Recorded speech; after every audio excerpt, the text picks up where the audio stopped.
Here we go. Hello, Benjamin. Okay, well, not too many people on tonight. I'm assuming that it's mostly because I'm starting pretty late. It is what it is. We're gonna focus on continuing stuff from last stream and let's see. Maybe cook up some other stuff. What do you mean by very maxing the lone enders? Maybe I'll showcase it again tonight. I don't want to showcase it every stream. I feel like that kind of takes away from it. But we did get some new tech last stream. Hey Rafi. All right. So let's see. Let's not waste any time. Hello everybody. Good to see you all. We're back on the plot. So a couple things to tell you from last time. What is going on with the song title movement? Yeah, song title seems to Jesus fuck. Song title seems to be like a tiny bit broken. For some reason it's like there's no icon, no nothing. I think it might be because I kind of switched, like I updated my YouTube music, like instance. So that might have caused some issues. I'll think about fixing it some other day, I think. Had too much time to be able to do that kind of stuff, so I wanted to spend most of it revealing the hidden parts, to be fair. What do you mean? Folks give build access. Okay. Stay in build, but don't cause any trouble. Bit of question mark and the W are being revealed. I mean like they're being kind of squished. Oh yeah, because it goes like I see I see. Yeah, I don't know what's going on with the YouTube music player, but it is what it is. Anyway, from last stream we cooked up some uses for the smithing templates and the shirts. Basically, we made every pottery shirt correspond to a lucky block effect. We implemented a couple of those. It's the ones with the missing pot. The ones with the remaining pot are ones that are like a bit more complicated. So we're obviously not going to do them all tonight. But yeah, so they're all like a bit more complex than the other ones, who are either already implemented or like very, very simple to code. We also did smithing templates. So the way smithing templates work, we can actually showcase them. But yeah, I also changed up the platform system for the sides. 5 modifiers, all right. Hidden items is not good though. Okay, hold on. I'm gonna have to get Rafi to leave. That's kind of the thing also. There you go. Yeah, not the kind of cooking stream I want. Hello, it's one day to celebrate the end of this game. Jesus fuck! 7 modifiers, hidden items again. Okay. Gonna have to lower the fucking odds of it. Holy.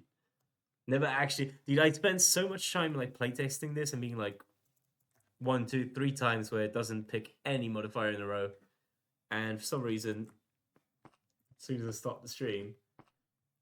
Anyway, the platforms popping in are not that smooth for now. Don't worry, I'm going to be working on them on my own time, and no modifiers this time. Okay, whatever, it's fine. But yeah, I tried to make them a little bit smoother than from last time. We're going to keep the normal color palette for now. I'll think about doing color palette modifications later on. Anyway, the pottery shirts that we cooked up. So let's say we do sheath pottery shirt. The way that works is that you can throw it like this, and it will do a lucky block effect. So the sheath corresponds to the platform effect that we coded a couple of streams ago at this point. And for the smithing templates, let's see, host smithing template. That's not how you do them. It's like armor trim smithing template. Yes, there you go. You can consume them, and gain certain stats. So that's according to what we saw earlier. I don't think I want to like indicate to the player what stats there are that you can augment. Obviously, you guys know because it's written over there. But I think I want the players to be able to like discover them on their own. You know what I mean?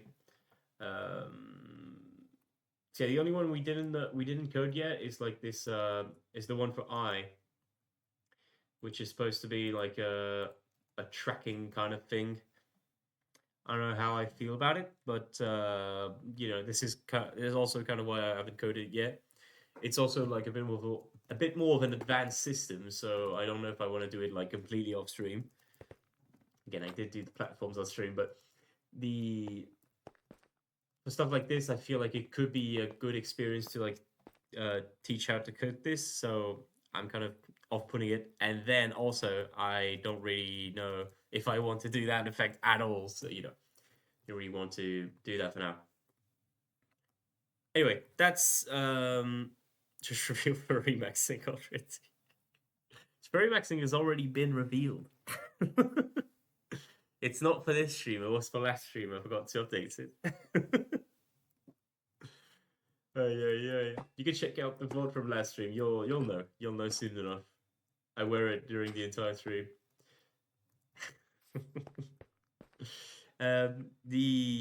Let's see. First things first, I think I'm going to disable this message, otherwise it's going to spam the entire stream. Not the, well, actually kind of the class one, but let's just do it like this. Of course I print the debug. Wait, no, do I? No, I removed it already.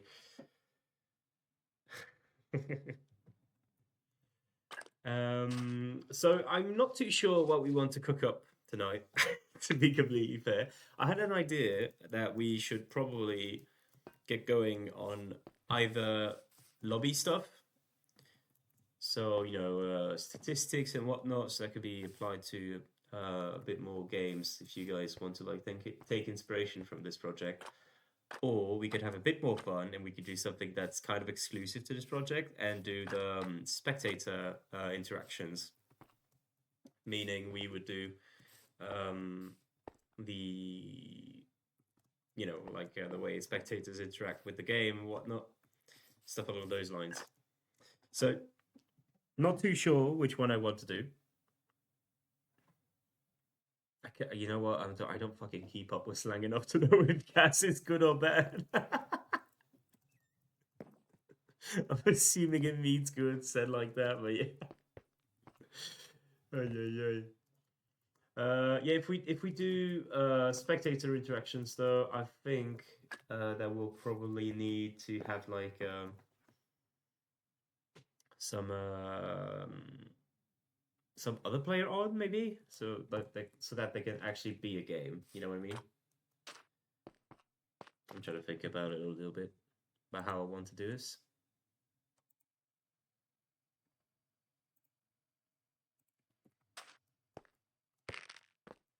In any case, what could I do before that? That's pretty quick to code. None of these lucky block interactions, sadly. I decided not to do the removing max health thing because I felt that was kind of like disencouraged you to do lucky block stuff. I did make it, like I did paste out a few tree templates over there because I thought that it would be interesting to.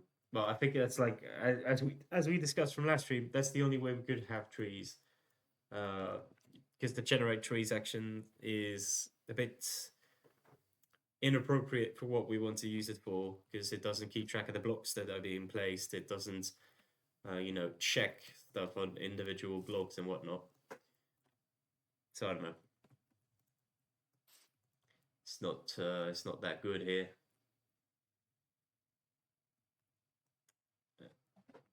So I'm trying to think about if we want to like engage into the tree one, because that might take a bit more time.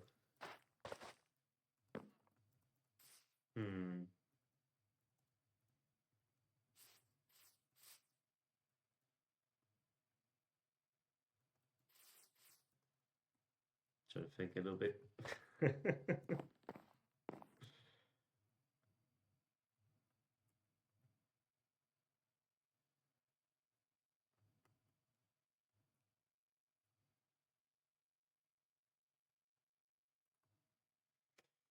You know what? Let's actually do the trees now before we get into much else. I think that's probably the way to go, right? Because it's like a fun system to code. It's going to be completely fine. So let's go to items.init.luckyblocks because it's going to be a lucky block effect. Dot event effects, yeah, over there. So in tree one, let's do like lucky. How would we call the init function for that? Do we want to generate some data to like keep track of that?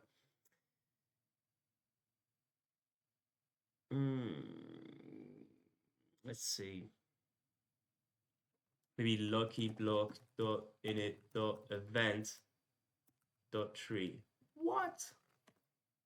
But you're the evil clone. That means the opposite. Okay, so let's just do that. Let's keep track of that function. Okay. I kind of just like doing compact, by the way, in case you haven't noticed. I think it's like, how are you like working with it? It feels cramped a little bit.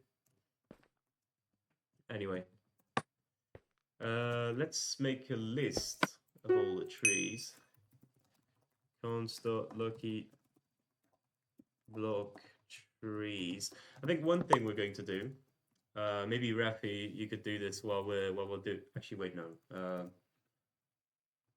Let's do it. Let's do it ourselves. It's completely fine. I'm not including the weird ass techno tree, by the way. Okay. I want to like cut it. Yep, to be able to paste it over there, because otherwise you can kind of see it from the middle. Well, you'll always be able to kind of see it from the middle if you go too far out, but you could see it too much, I think. I wonder if you do like if block equals on like an um out of bounds location, does that like scan for stone? Hey, through pod. That's an interesting question. Let's actually do like a quick detour and test this because I'm going to need that for this. So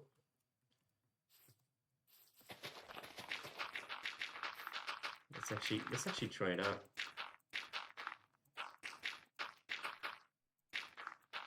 Whatever. You do this. Interesting, interesting. How's that holding up?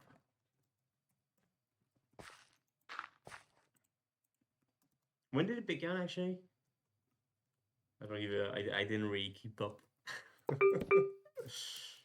Okay, let's put that in a chest somewhere. Like that was the code I used to do the platforms, the waving thing.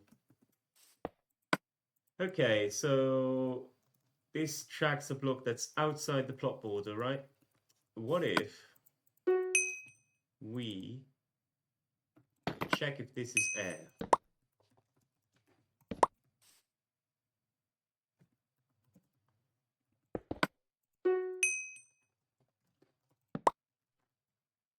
It is air. Okay, so it considers it air if it's like outside the plot border. Like, okay, now that we know it's that, it's kind of obvious, right? But it's not like it's not that obvious of an interaction when you don't think about it, I guess. But basically, this will help us do the tree scanning bit. Ideally, does you clamp the value to being inbound? Crap, yeah, that's kind of That's actually probably more likely. Oh wait, no, you know what it probably does. What it probably does is it probably sets it to plot spawn. Ah, okay. So here's what we're going to do. We're going to set the plot spawn here, and then we're going to put a diamond block inside of it. It still says air. What if we try to grab the block that's at the location? Oh, that could be interesting. Well, okay, no, it's not going to be interesting because we already checked that it's air. But what if you just like set it to this location? Does it modify the location anyway? No, it doesn't. Well, okay, it just points to like it's assuming that every block outside the plot is air. It makes sense that they did that if it's intentional. Cliffs? Who the fuck's up on cliffs? Could it be? Oh, Milo spotted. The yeah, I think it holy glow like him. I think it okay. Halloween moment. I think it takes like I think there's a yeah.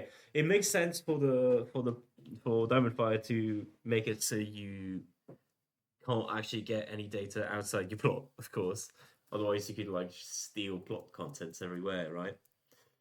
Anyway, yeah, it makes sense. So works to our advantage here. What I want to do, ideally, in that case, what you would do is you would do like a scan. You would do like two. Oh, hello, user ENP. You would do a scan of like the tree by putting a bounding box, right? You would like set a location there. Then you would set a location there. And after that you would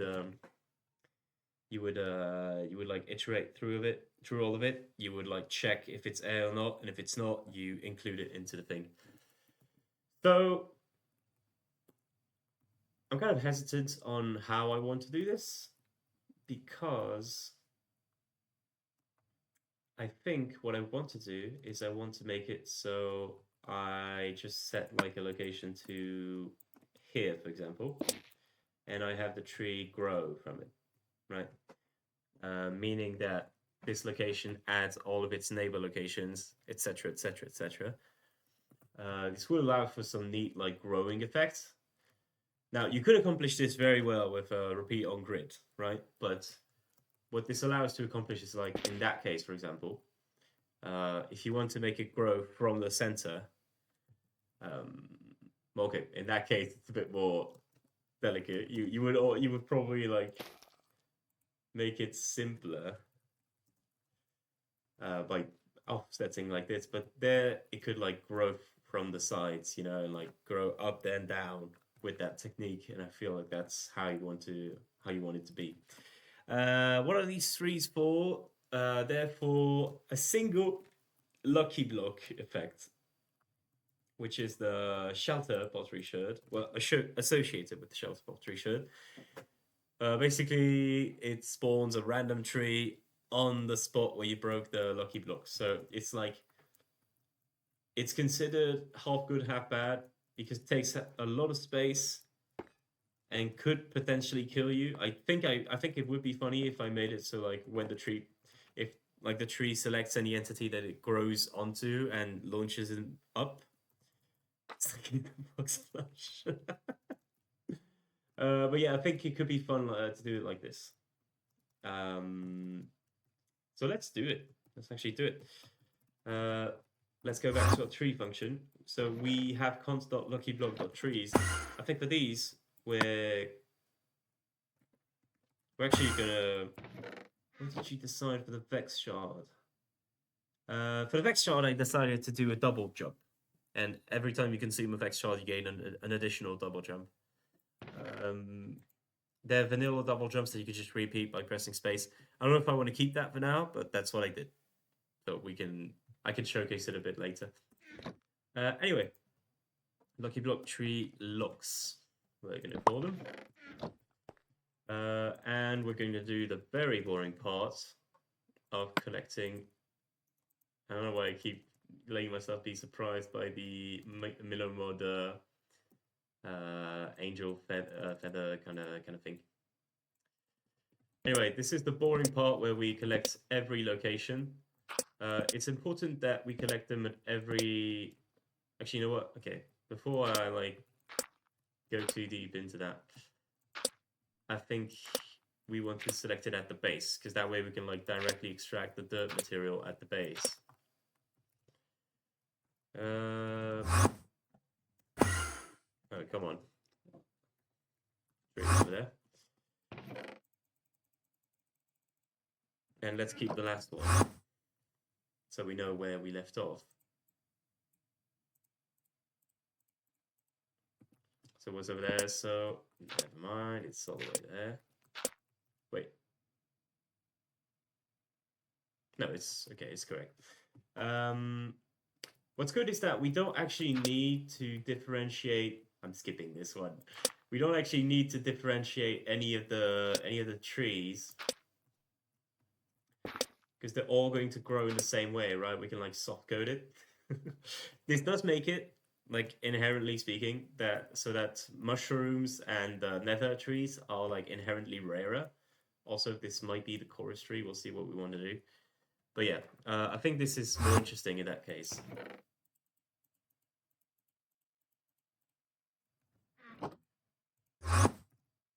Okay.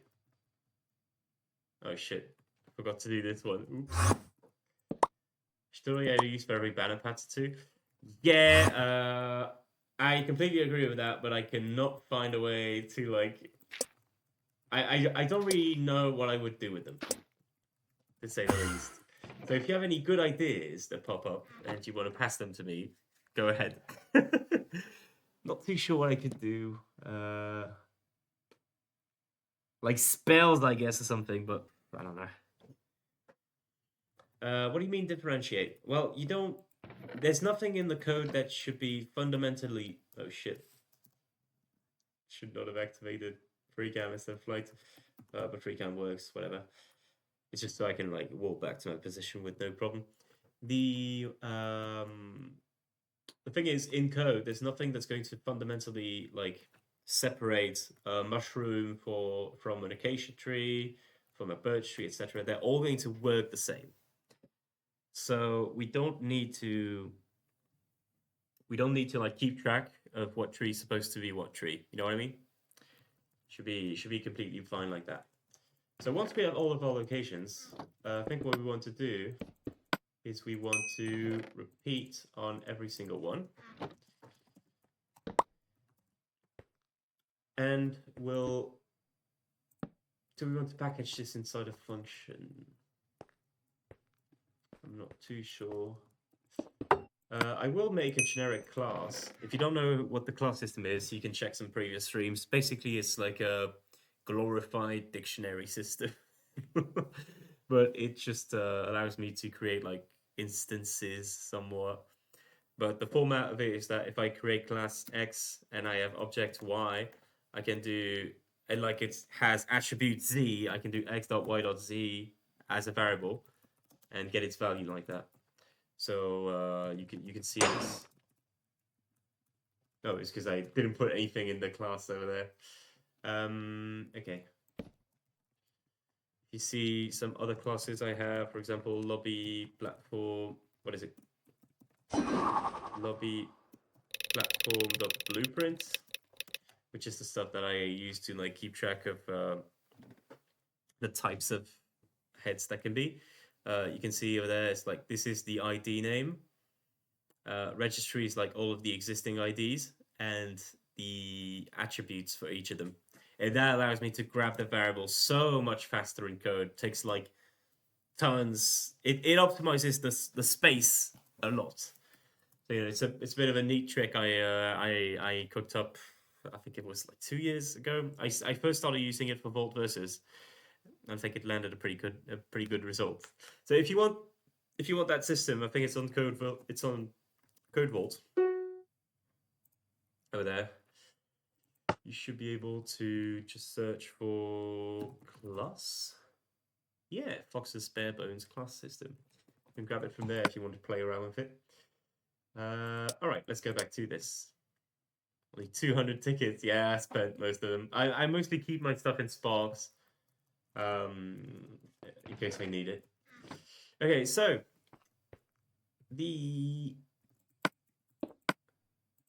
I mostly spend my tickets and I keep it in Sparks. That's mostly why.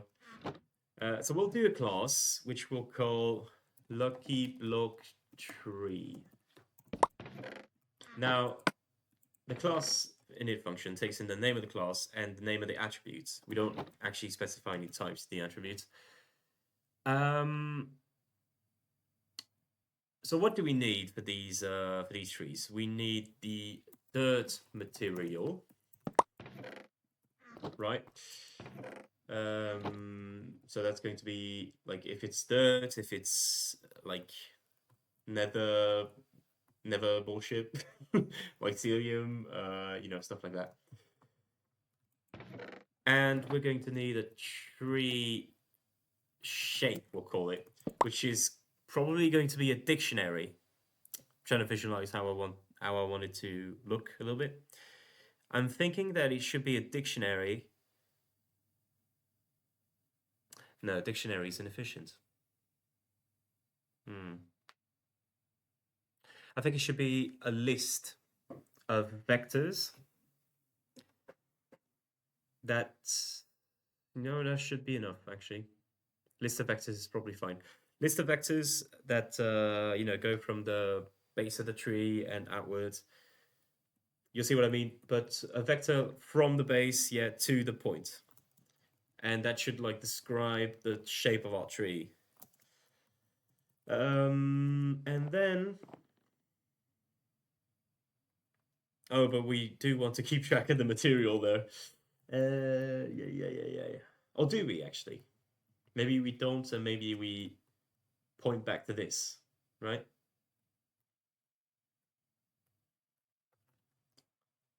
I didn't squish this tree, by the way, right? Yeah, no. Maybe what we do is we keep track of the original location as well, and we like grab the material from this so we don't actually have to store it. I think that works for me. We'll simply do that. It's completely fine. So, tree shape, lock origin. Right, for every single look, well, that's going to be the lock origin, isn't it? We'll just augment a tree I thing to make our ID, and we'll do class.object.init of the class being lucky block tree. The ID is going to be %var of tree I. So I format it as a string here because I need my IDs to be strings. Just a format thing. Just so I don't like forget what ID is what type. And then I need to follow the attribute scheme that I defined earlier. So dirt material. I'm putting them as variables here, and we'll define them like somewhere in here. Dirt material. Thanks for following, user NP. I'm glad I interested you enough to earn a follower. Okay, so not look here, but not lock origin here, but look. Let's actually call it look origin, because we're probably going to name a variable look afterwards to like explore the tree. And tree shape is going to be a list.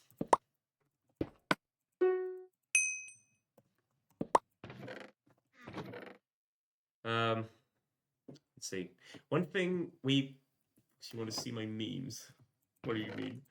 One thing is we don't actually need the tree material when I think about it, because lock origin is going to be placed at the dirt, so we can just like grab the material from it and like place. So it's completely fine.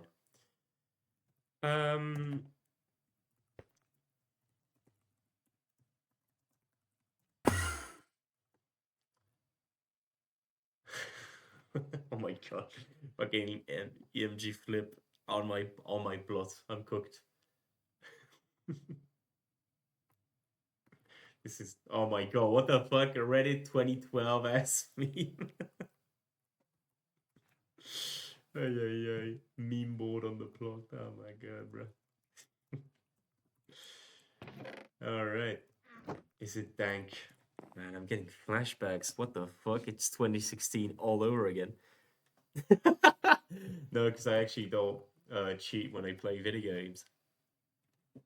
And also, I want, I think, well, I kind of forgot about what the name of it's now, but what's that fucking movement that he was against that made no sense to be against? Stop killing games. Yeah, that's the one. What do you mean referencing the wrong person? Pirate Software's like video game cheating allegations.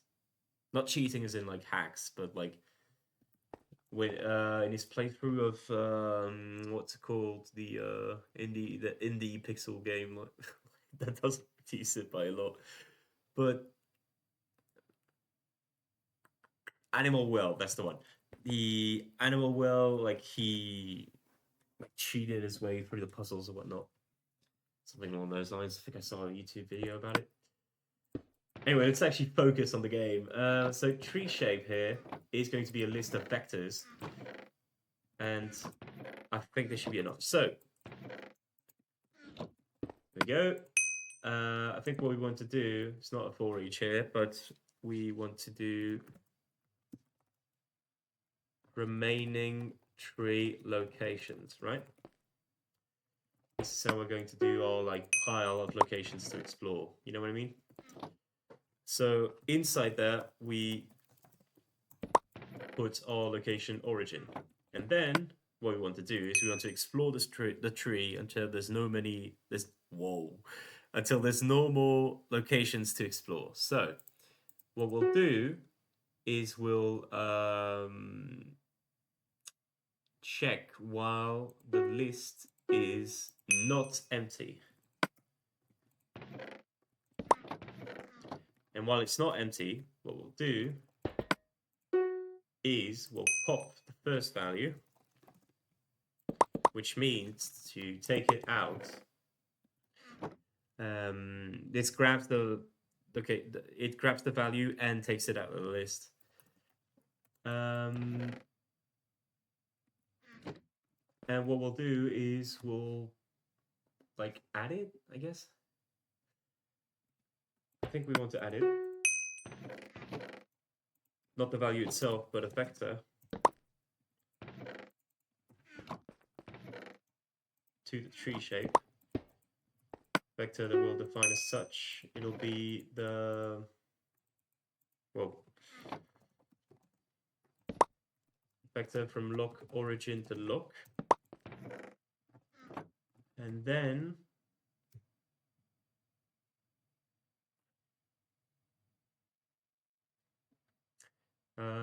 we want to append the neighbors. So what we'll do is we'll repeat adjacently on the neighbor of location. And if there's a couple arguments we need to do here, we need to check that the neighbor location is not in the remaining tree locations already. And that is not in, oh shit, yeah, that's not going to work out. Oh yeah, okay. Neighbor vec, we'll call it. Is this the right way to do it? I'm not too sure, but whatever. It's probably not too costly to like make a vector, so this is probably the right way to do it. Let's see, look origin.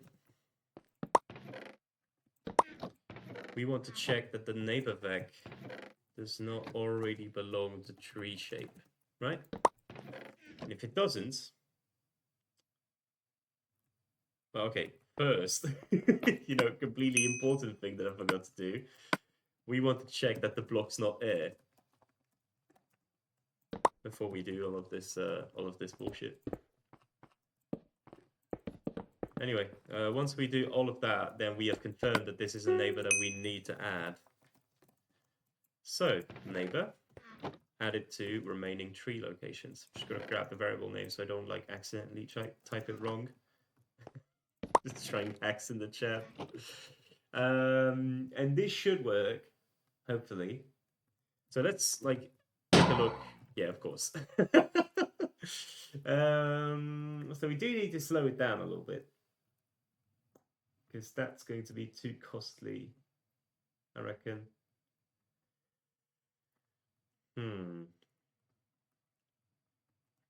Now, how are we going to slow that down?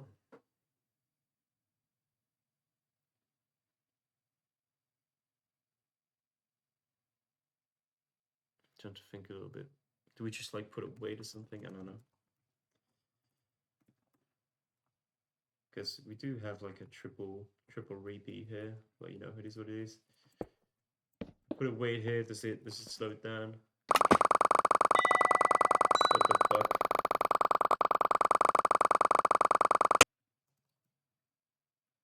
What the fuck? What happened? Was there somebody on? Okay, well, oh no, it's because I joined after Relax Lay. The plot had not yet recovered. Okay, the coconut. What? Anyway, fuck, yeah. So this is going to crash again, I think. Okay. But wait, are you okay? Rafi, stay in build. We'll just test stuff on our own for now. By toggling dev mode, because we have a dev mode thing that allows us to like play games on our own and it doesn't end. Okay, well, oops. Anyway, it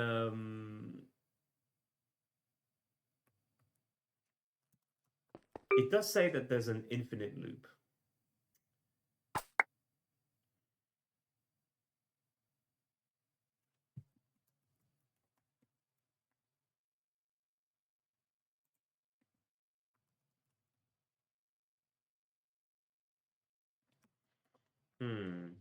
What could be the infinite loop here? Did I forget something?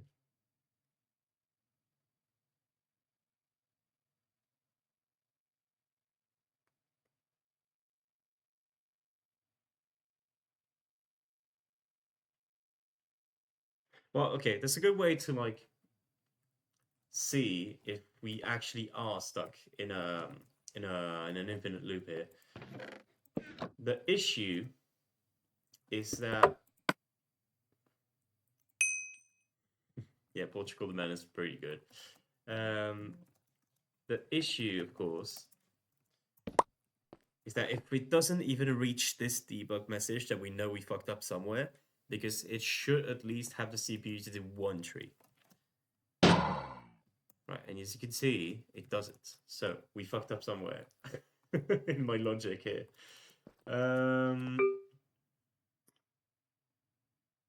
Let's see.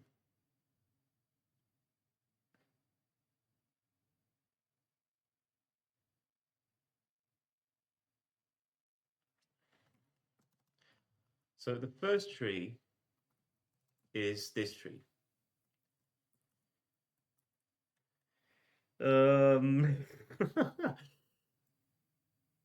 Ideally, it should only add this one. What could be the problem here?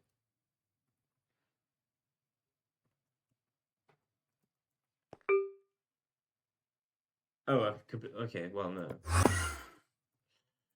Seems pretty obvious. Just got to put air here.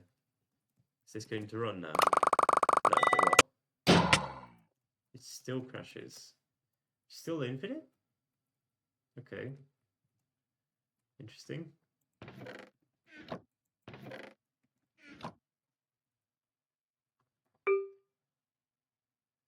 Why would it?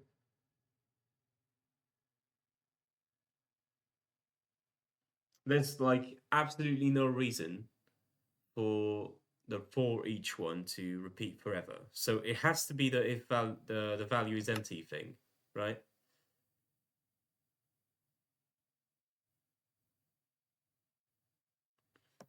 So I guess let's like print it in chat. What could go wrong?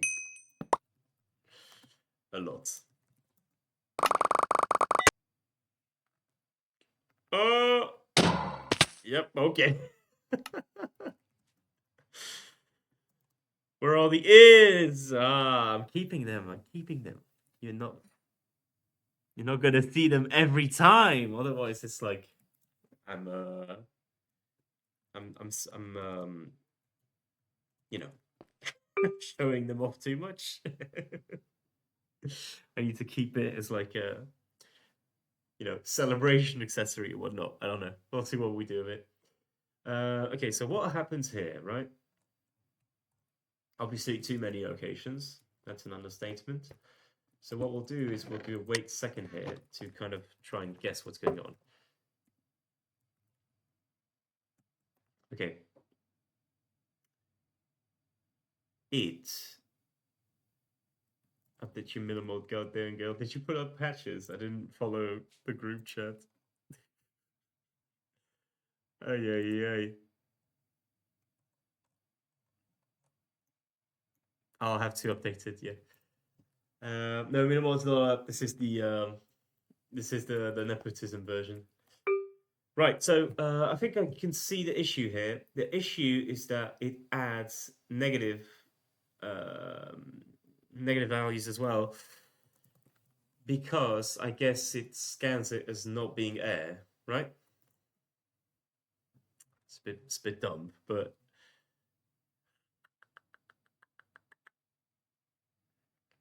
how are we going to fix that?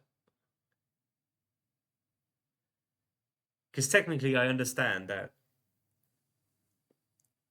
the bottom is not air, you see? Okay, well, that's a very easy way to fix that, right? The very easy way is that we should do this.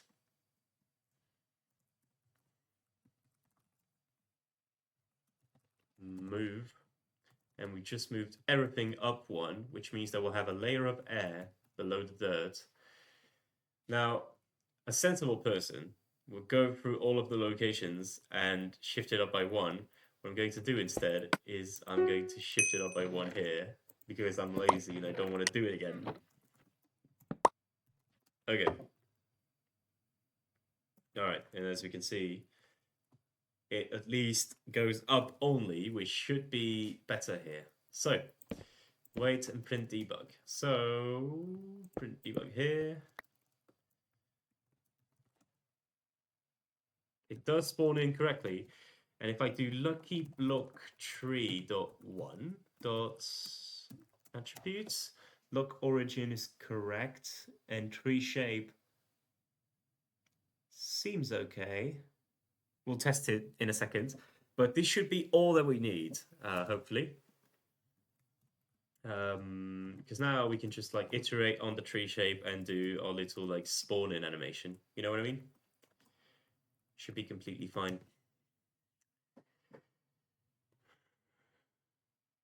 There's another thing. I think I want every tree to pop up in like half a second, because I want it to feel instantaneous.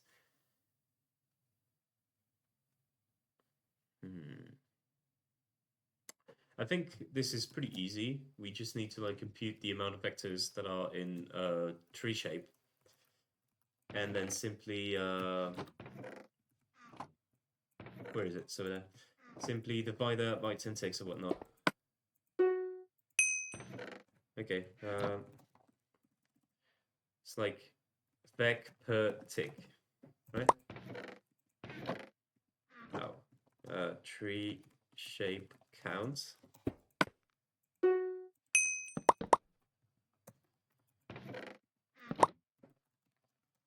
10 divided by that, right? So you want that times... No. Wait.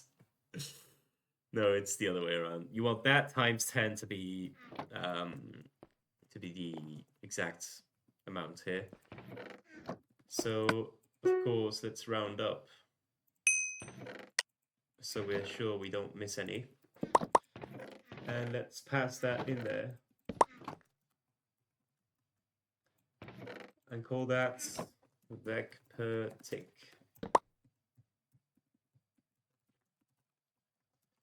Vec per tick. How many do we see? A couple. 1 vec per tick for 12. Which one is 12? What's it for you?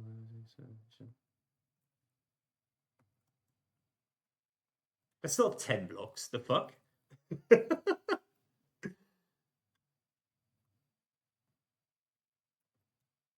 Oh, wait, no. No, wait. Wait. Which one is 12? Wait.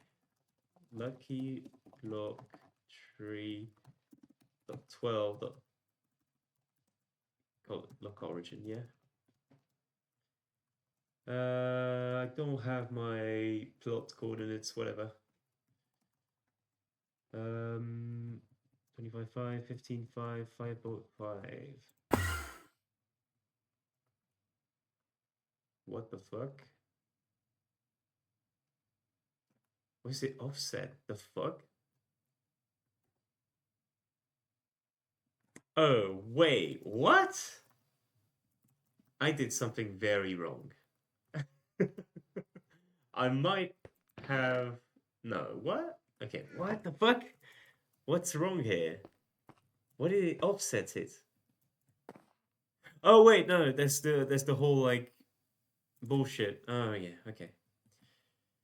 Hey Milo, you remember this one? It's like a 20 offset in the variables being displayed. It's some bullshit. I think we explored it in one stream. You'll probably find a VOD of that. Okay, but this makes even less sense though, because why? Oh wait, no, this is an edge case I forgot to do. We shouldn't actually use the 6 adjacent neighbors. As laggy as it's going to be, we should actually use the cube one because the acacia trees have diagonals. If we want to, and it works. If we want to cap 52%, oh fuck. Yeah, we're gonna have to space these out at some point. It's such like a dumb thing to load into, so I don't know. Well, probably what you could do like later on is package this into a function and load the tree only when it actually gets like spawned in for the first time. Probably completely fine.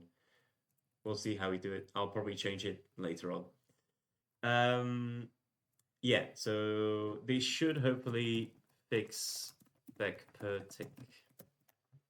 Yes, they all seem reasonable now. We're good. So now let's actually get down to it. LuckyBlock.event.tree. We already had some bullshit going on here. We're gonna clear all of it. Yeah, just like a line here. Yeah, that's all that we need. Okay. Now, let's pick a random tree. LuckyBlockTree.registry. Right, that's our random tree. Then we want to iterate on every vector in LuckyBlockTree.percent.var.tree.tree shape. So this is how I use the class system. I think it ends up being quite nice for like coding speed. Tree shape here. And what we'll do is we'll like augment an I variable or something. Yes. Goblinstein. What? Like on Clash Royale? I think. Not sure.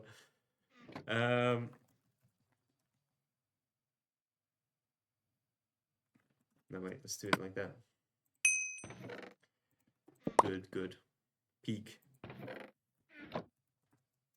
Lucky block tree dot percent var tree dot back per tick. So if this happens, if we reach the amount that we set, we'll just set it back to 0 and wait for a tick. Other than that, what we'll do is we'll set block this. We'll break it first. At the location. What location, you ask? This one. We shift vector on. We shift the location based on lucky block tree dot percent var. Oh no, that doesn't work. That's for grabbing the material. Whatever, it's fine. Dot tree dot lock origin. We'll keep that like stashed up. Yeah, so I'll call this lock underscore because it's a separate lock from lock, which is defined earlier in the function, which is the place where the lucky block thing happens. Trust the process. Right. So this should be offset with the vector. Copy lock here should be offset from the vector, but with the origin lock. Look at that, synced up friend join. And we should grab the block material. Can modifiers stack on themselves? Not currently, but we could eventually make it work. I'm not too sure about making it, like, wanting to make it work. You know what I mean? I don't know. I don't know how I feel about it. But it's an interesting idea, right? And I think it could work. Okay, so lock underscore. Let's grab the material.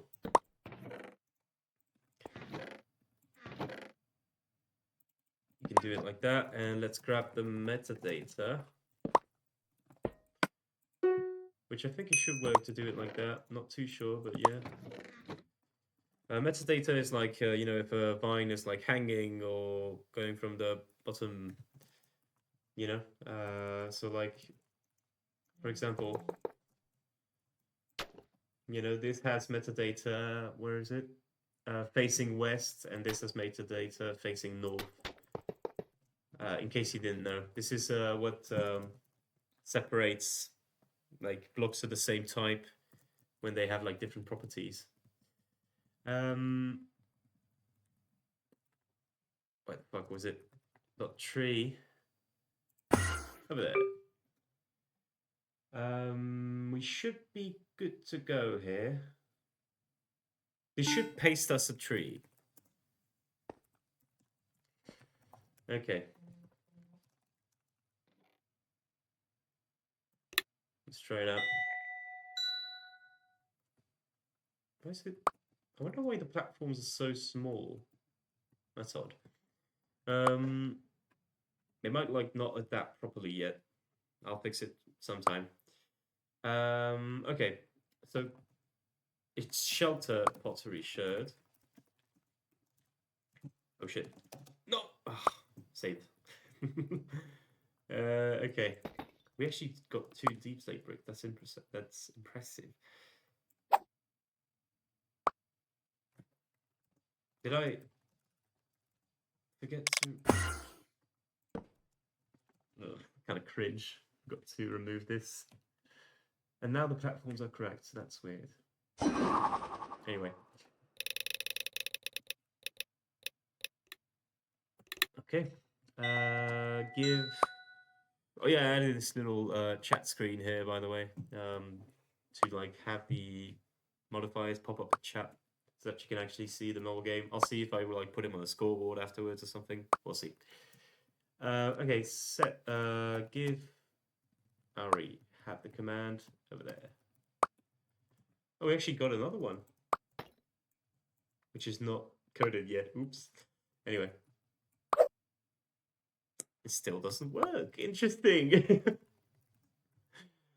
A bit worried here then. It aligns the location. It takes a random tree from Lucky Block tree.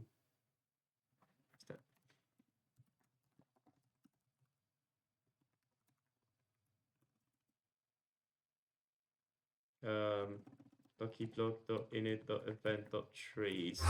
What did we call that class? Lucky Block tree. So that should be correct. Okay, what's going on?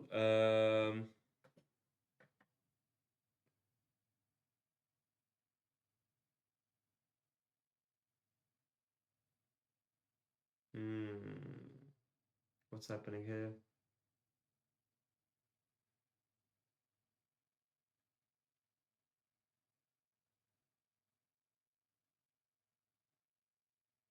Trying to figure out a little bit what could be screwing up. Oh, fuck.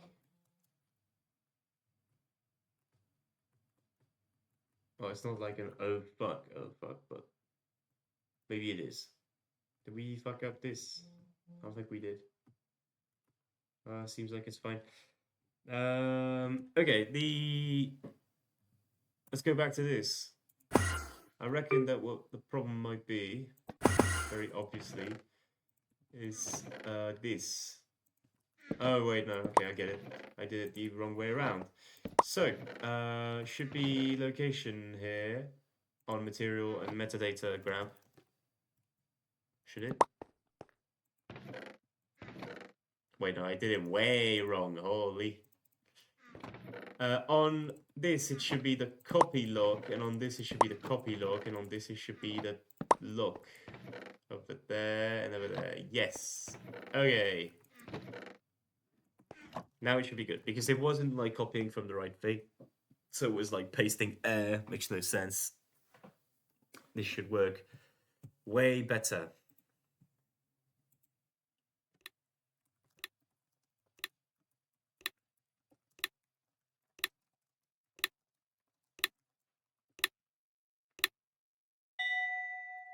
All right.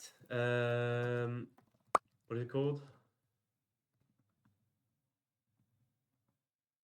Shelter. Okay. Trust?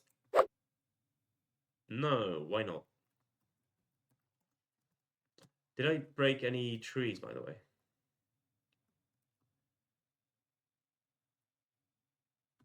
I hope I didn't. Did any trees like vanish? Was there a tree here? I'm getting paranoid. I don't think so, but I'm not sure.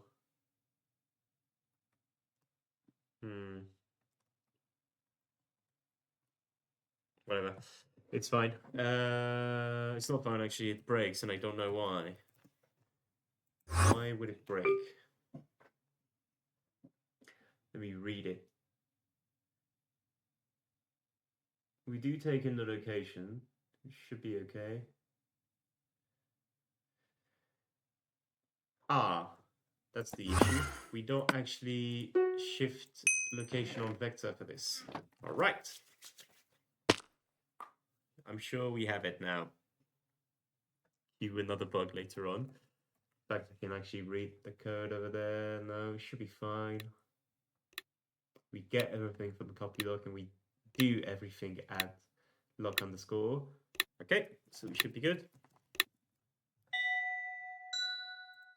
Okay.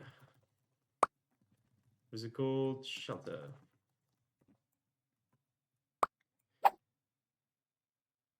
Okay, well, it's not animated or anything for now. It only has the blocks, but this is a good start, I think. We obviously want to add some sounds and particles and whatnot to make it like a bit more alive, but I think this is pretty good. You know? Oh shit, this one's fast.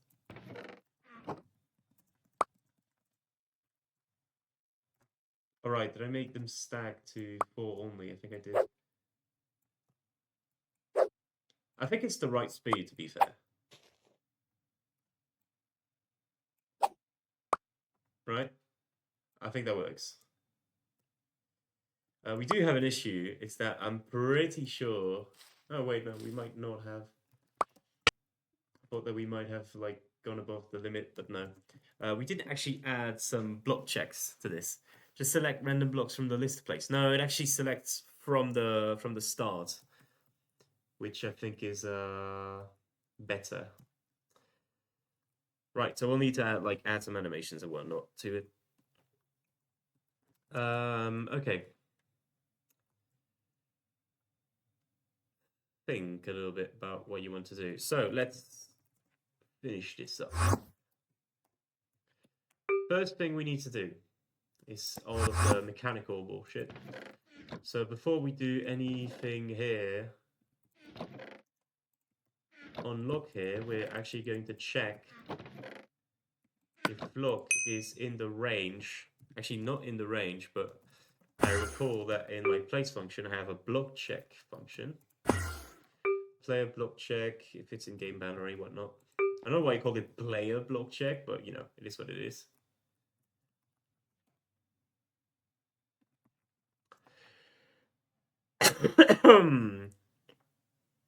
So let's actually not use that function because I just saw that it uses end. We can just like check like this. It's completely fine.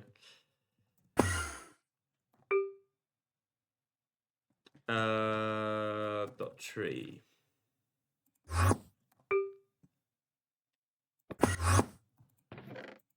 Right, so if it's not in that range, we want to skip that location.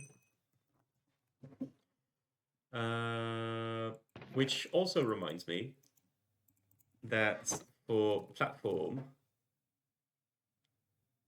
the lucky block events, we never actually check if it's like in the thing. So that's not good at all. We're actually gonna just do that.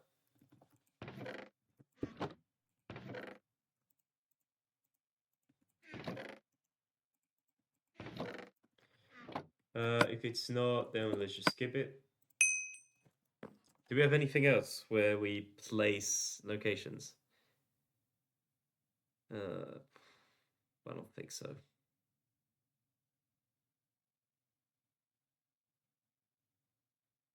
Oh, the treasure chest. Treasure chest, yeah. All right. All right, what do we call it again? Game boundary? Shit. I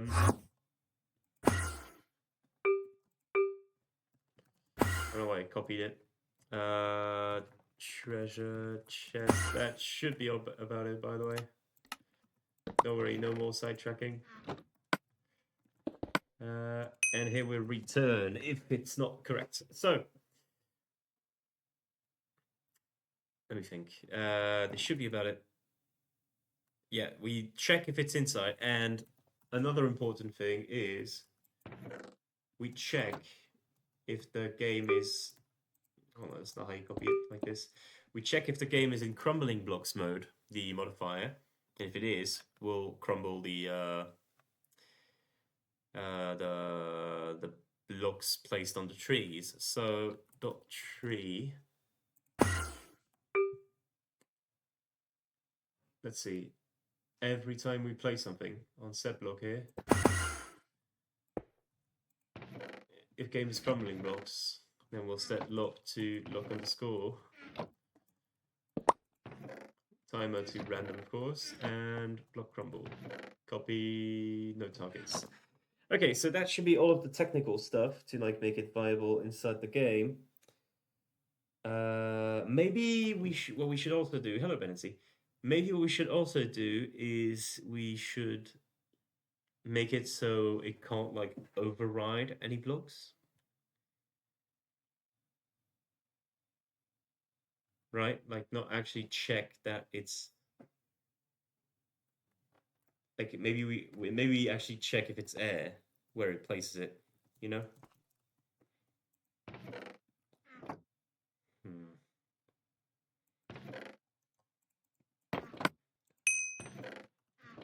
Feels fair to me that we should do that. So if it's not, we skip it. I reckon that's good enough.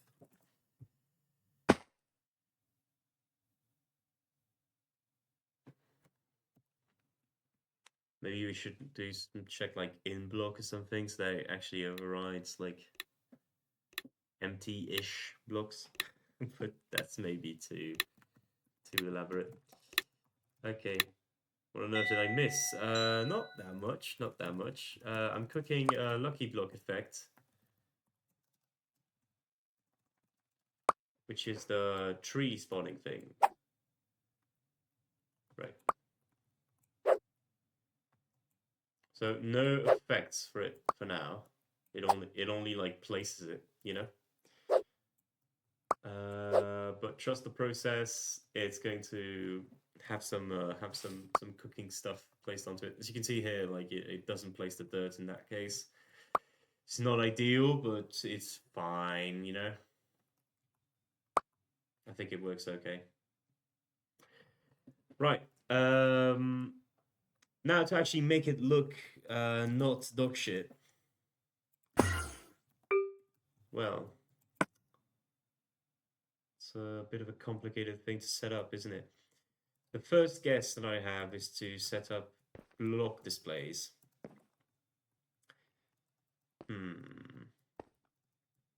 Block displays are fine, but they're kind of eh.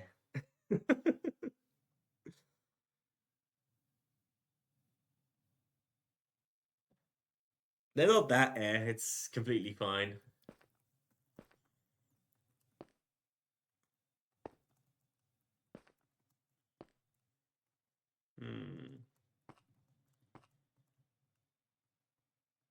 Basically, we'll need like the block placing to be like delayed, I guess.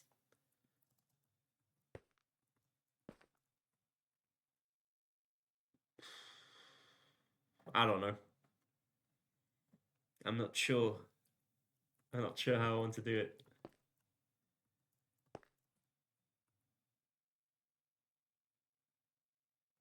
Okay, well, I might have an idea.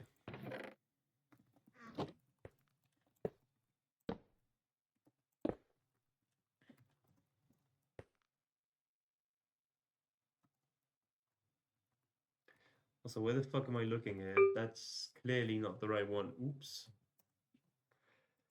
Sorry, it's kind of phasing here. I think it's over there.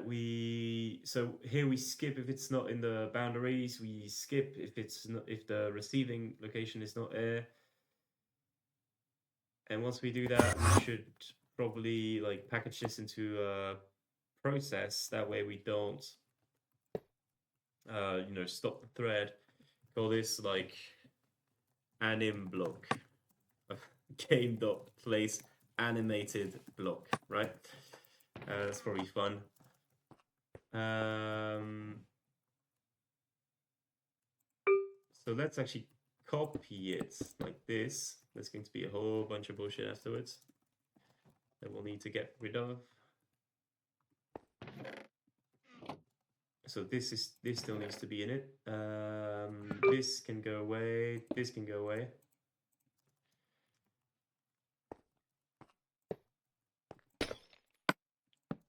This can also go away. Get block type and get all block data. That's going to be. Oh, we actually have process parameters now. Am I smoking? Process parameters.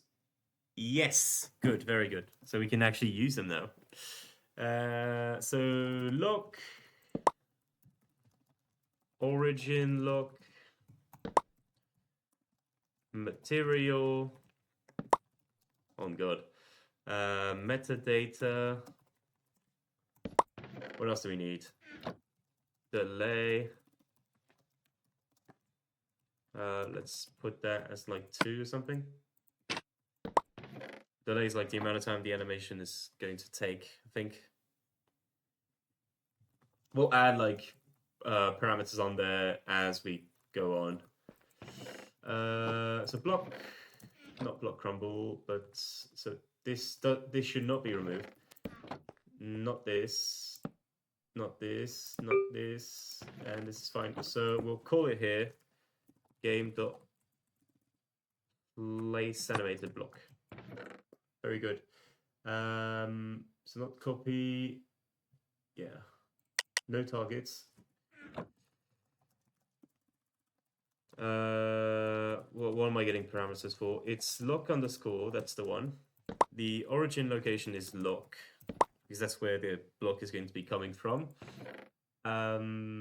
Material here is the same name.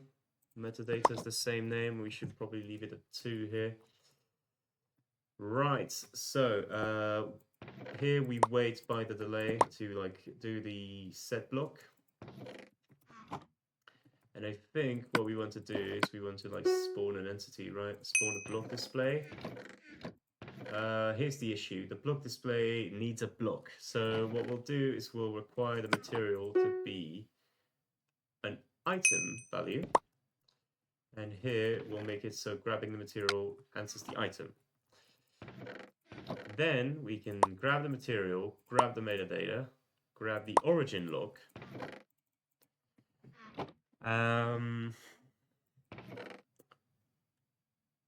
We should be able to do all that pretty easily, I think. So this works. To make it like appear in, what I recommend is you do like 0, 0 here.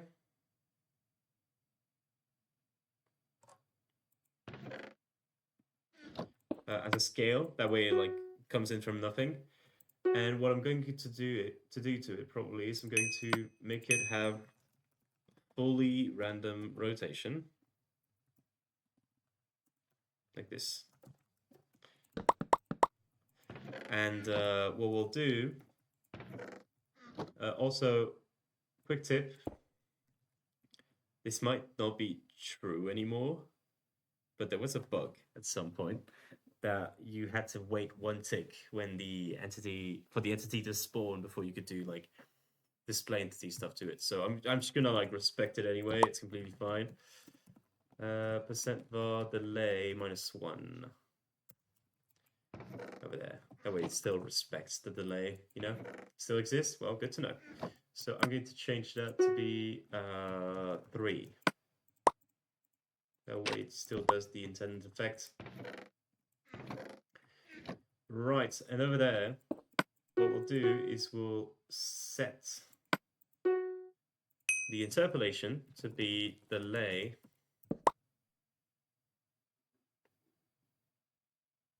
Wait, so it's not going to work, is it? No, we should just use that. 0 on the starting delay. I call it delay. It's actually duration of the animation, but it's like delay until it gets placed, so it's fine. Anyway, in this, we'll set scale. Since we introduced weights, by the way, let's select the entity. And once we're done, we want to remove it. Right, so last entity, we scale it to its full size. Yo, TheFoxPlush, good clone, the fuck? It's good to see you. I think you might have an enemy around these parts. Unless it's evil clone masquerading as another person. We should not forget to do on the translation here is do this. I'm not evil clone. You should not forget to do this for log display. What? Wait. What does it tell me that you're like possibly avoiding a ban? The fuck?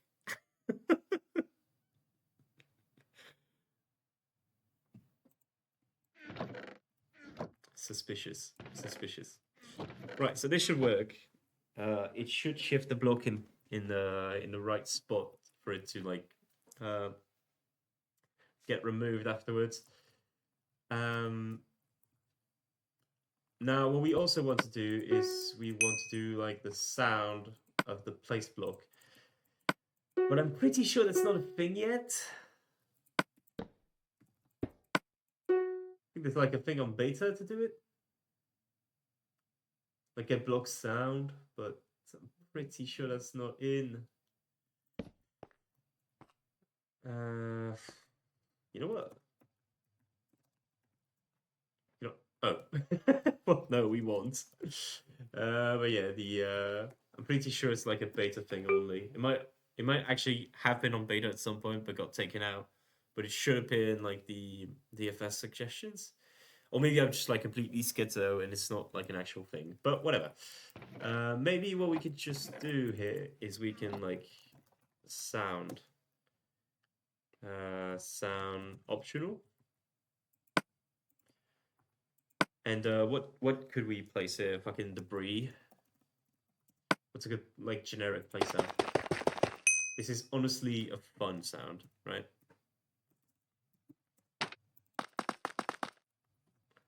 Alright, whatever, that's fine. Okay, and sound should get played.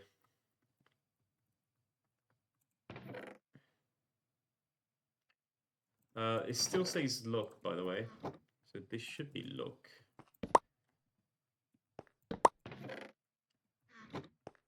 Now, there is one thing I forgot to do. So let's like do the sound.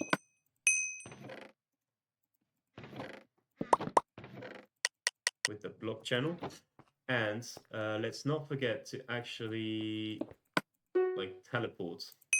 You know, the entity to like the correct location. Otherwise, that's not going to work. Lock. We spawn it at the origin lock. Right, okay, maybe we have like an actually good tree placing thing now. Now, what's good is that we can also use this for the bedrock pillars now.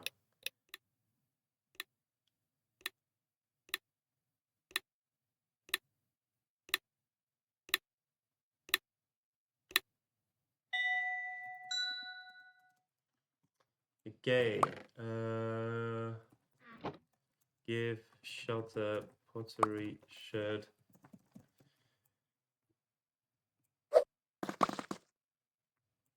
Interesting animation.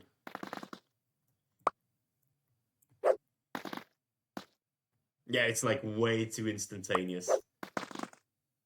It's actually kind of I don't know if I'll fuck with it or not. I think it's interesting.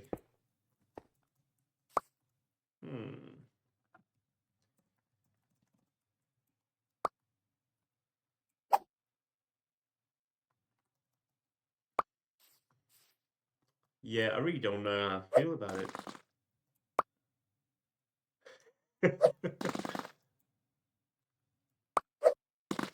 I think it's just that it might be too fast.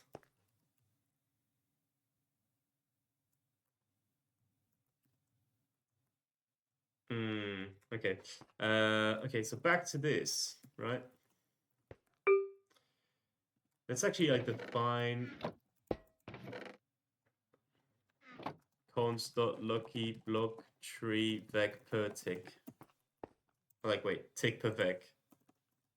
Wait, no. Total tick. Let's make it take like a second, right? No, actually, wait, no. No. So I'll put this to 10 and actually like include it, but that's not the problem here. The problem is that the delay is too low.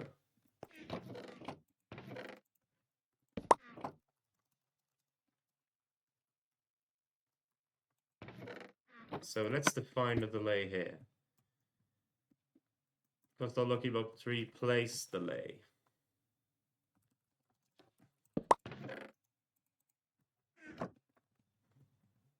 Actually, maybe that's actually kind of it. So let's put this at 20, and let's put the place delay at 5. Maybe it's too slow, but we'll see what we do. Okay. Over there. Oh wait, no. So const lucky block tree place delay should be placed in there. So she's placing in there and like switch those around is completely fine. There we go. All right.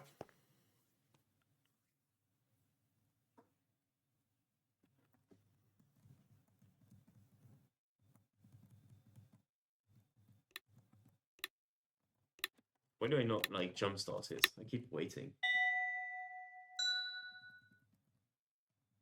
Come on. Okay. What the fuck?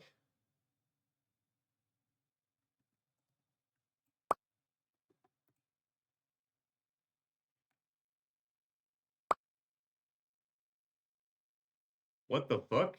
Wait. What does it think everything's like a... What the fuck? Okay, that's interesting. Okay.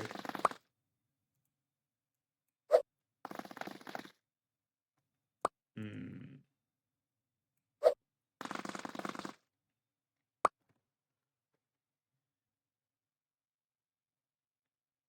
Am I messing up something? It feels like there's no like origin location at all. I think it's just like spawns on itself, which is like okay, but let's see. Let's go back on dot tree. Do we like give it the wrong origin location? Or maybe what happens is that over there we like we should teleport it to itself.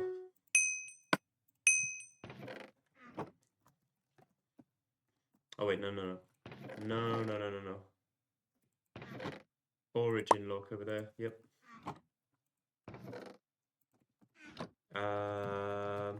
Dot tree.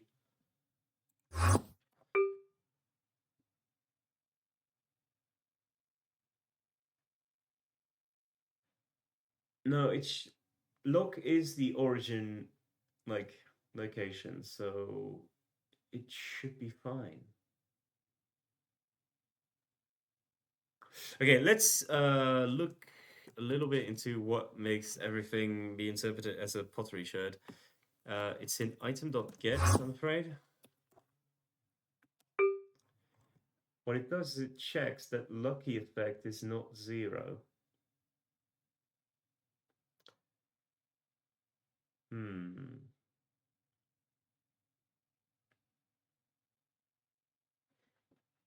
So let's try it again.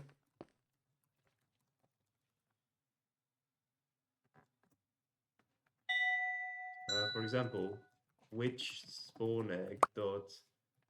No, okay, but it... What? What the fuck happened last time then? Okay, what the fuck? Okay, give shelter pottery sherd. Is it like the moment I do that? What? You know, this is like the most frustrating part where you have like an inexplicable bug and you can't reproduce it.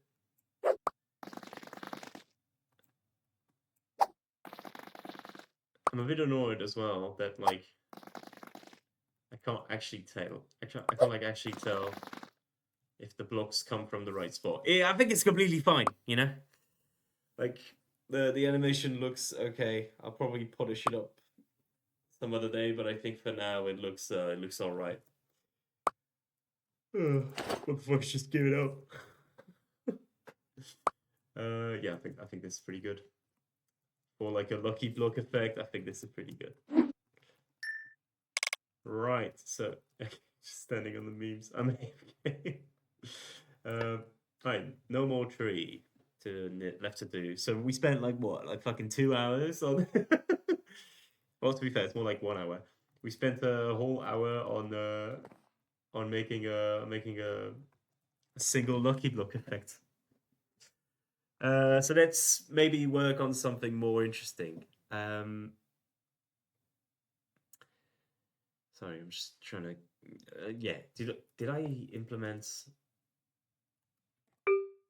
in the items effects? Yeah, I did. 2 hours of progress was scrapped. True, true. But to be fair, the 2 hours of progress that was scrapped was compensated by this that got created out of stream, which I think looks pretty nice. I think it makes for like a neat border system. Now add spectator stuff. You bet I'm gonna do that. So I'm gonna work on. You got you got auto modded for that. Flying glass.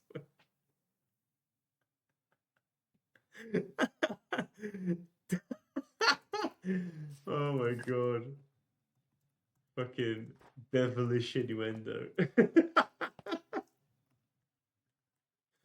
Also modded for saying flying grass worm. Does it actually look wormish? That was kind of my worry. I mean, I wanted to make it look like kind of floaty. Which, if I want to do that, maybe what I want to do is I want to make the amplitude be like 0.02 or something. Make it look a tiny bit floaty, but then it kind of looks like nothing else is going on here. Kind of looks like you're just tripping. Like you wouldn't notice it if it's,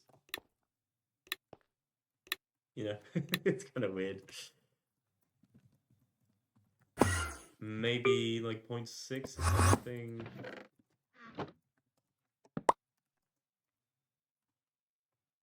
0.6 seems okay. It's a bit more floaty than wormy, which is better.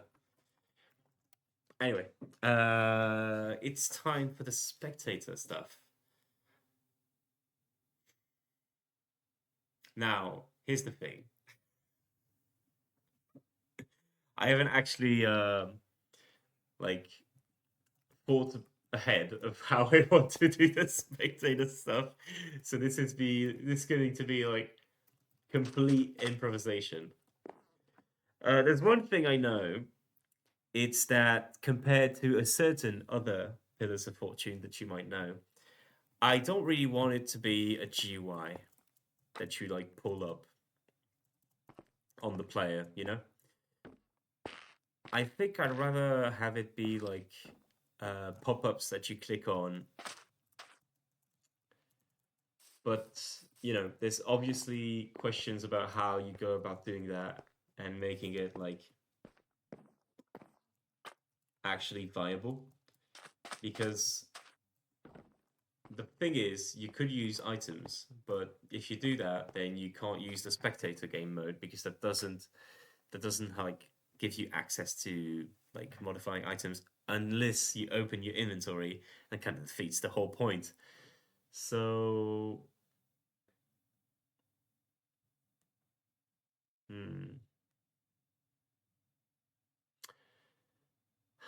or what we could do is do a test. What if? Okay, can you, if you are in the spectator game mode, detect scrolling? Where is that scroll action? It's like an items now. Change slot.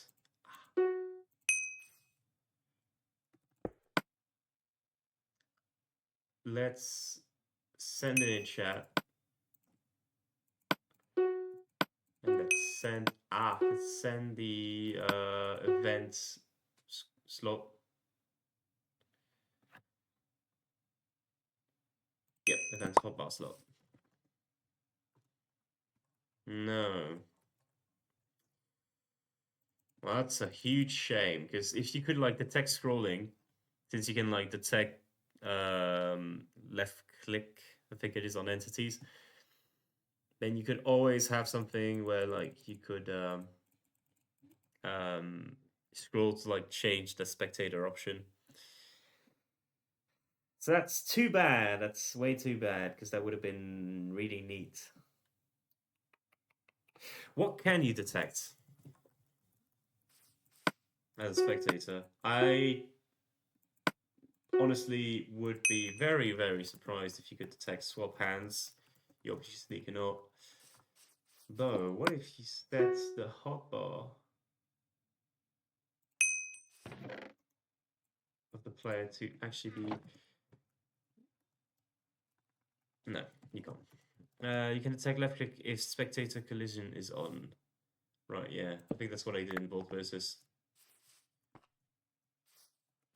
But yeah, that's not the problem here. The problem is that I would have loved to be able to detect scrolling, you know.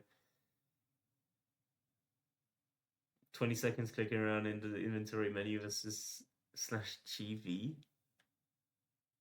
GV? What do you mean? Oh.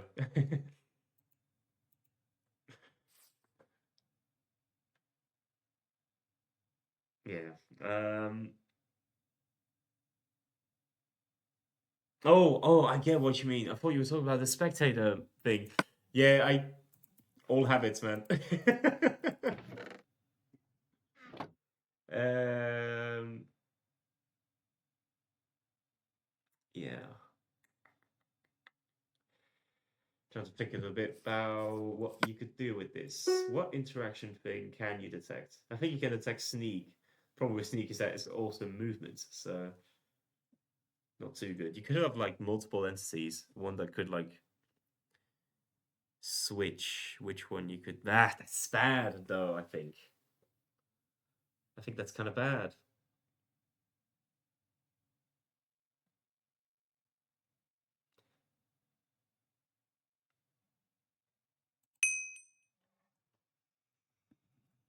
Wait a second.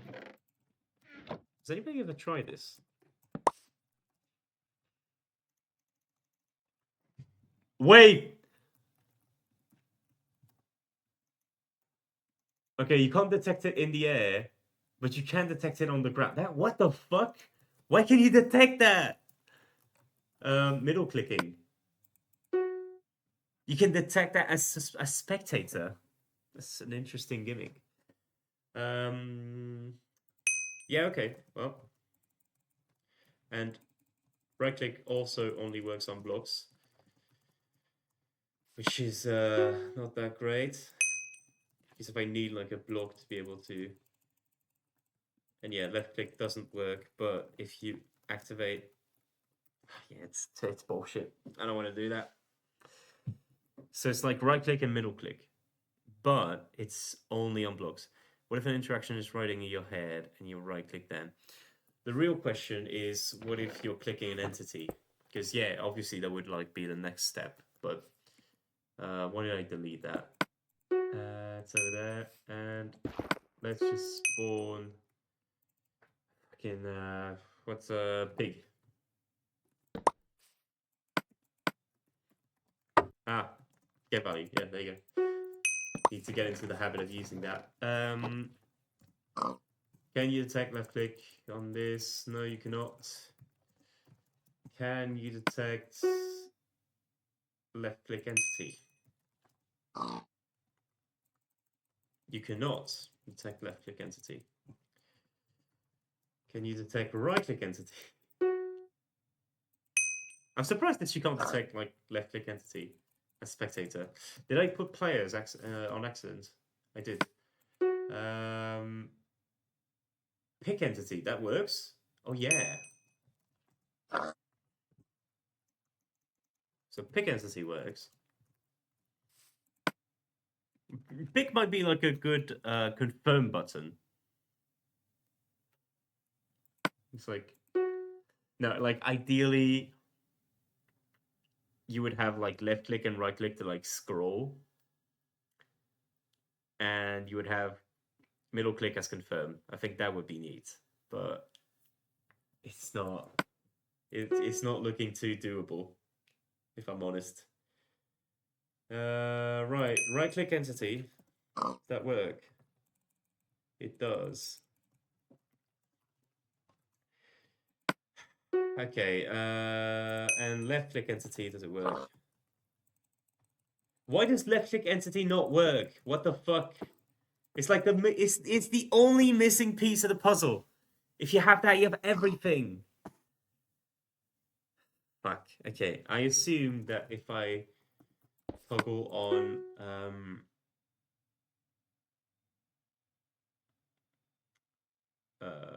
what is it called? I actually don't even know. Where is it?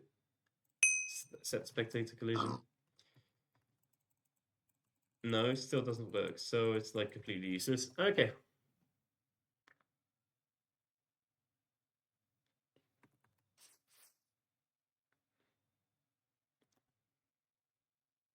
Block in your head. The fuck?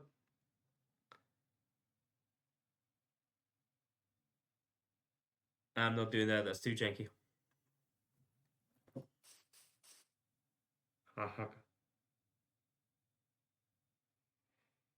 Sorry, lads. Got something stuck in my teeth. Way too janky, I'm afraid.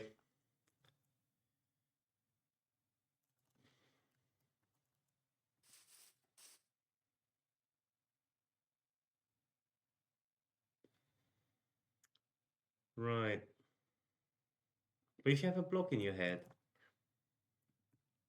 then how does left click detect at all? It's kind of what I wonder about.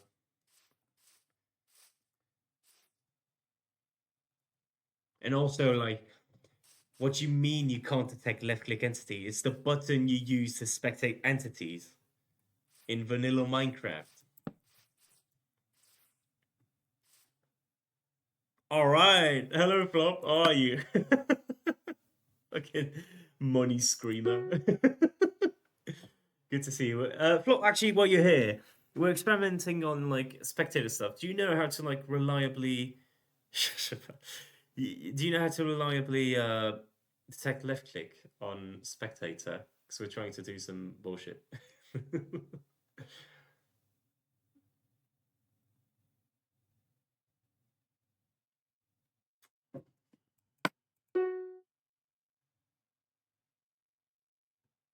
I'm so salty that you can't detect change slot, by the way, because that's like the most useful thing that could have been. Well, I think we might have to go for a GUI, sadly.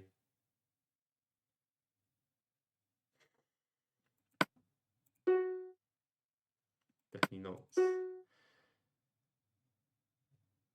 And yeah, all of these are. Hopefully, never tried out. Felt. What if? Where the fuck is it? It's like.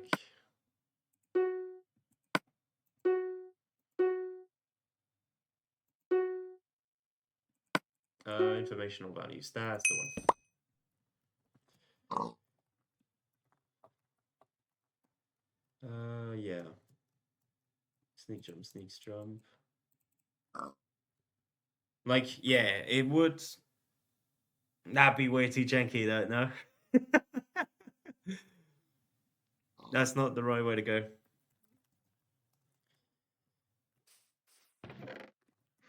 This song's actually kind of goated, man. Like, this is just better detection for like the movement keys, but the movement keys you obviously need for movement. Top the TheFoxPlush advice, by the way. Ah, fuck. No, that's just annoying. Wish there was like a actually good way to do these. I'm so salty that player left click entity doesn't work for spectator. It's actually dumb. Like, technically speaking, with middle click and right click, you could do a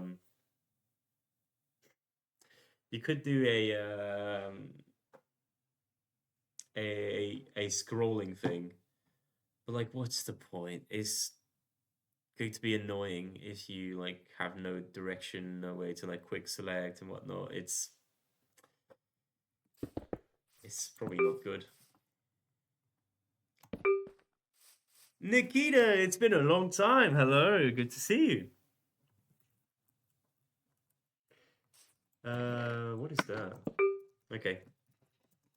It's good to see you. Welcome back. Okay. So we were just doing some. Thank you, man, dog, for the gift. Great stuff. It's the same stupid reason why DF allows me to crash my private node because no mob limit. They got lazy. Good to be back. Well, yeah, good to see you. We've done some progress on Pillars of Fortune. I cannot remember for the life of me what episode you were on before, like on the last stream. But in any case, we cooked up a bunch of stuff. Some neat aesthetic stuff, like the side platforms here. Coded some new modifiers. We coded some spectator gimmicks here. You can pull out from the lobby, etc. You know, some stuff like that, some stuff like that, and we also added more Lucky Block stuff. In fact, what's the first one? Well, crumbling blocks. Oh, I remember that. What that one does? That one like crumbles all the blocks in the 3x3 radius. Anyway. Oh shit, that might be like too many items, by the way. Maybe a bit OP. Maybe I should make Lucky Blocks stack by 16 to fix that. What the fuck? What does it keep doing? Oh. Yeah, okay. Is it me or stream laggy? Listen, I hope to God that it's you because I got a whole Wi-Fi router. Because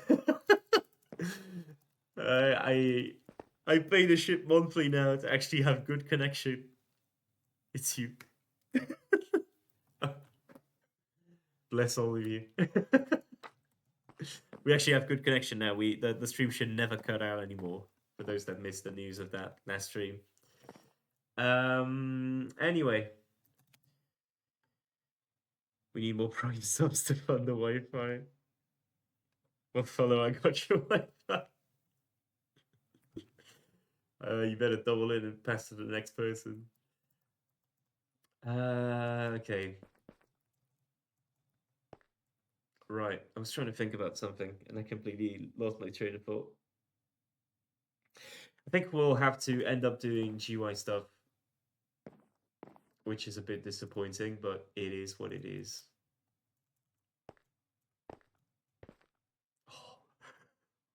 Oh, I'm actually so stupid. Okay, wait. Oh, I had like a wonderful idea, but that's going to cost me so much time, but it's so good. You guys remember this? The active modifiers thing that we're not going to do because it's like dumb.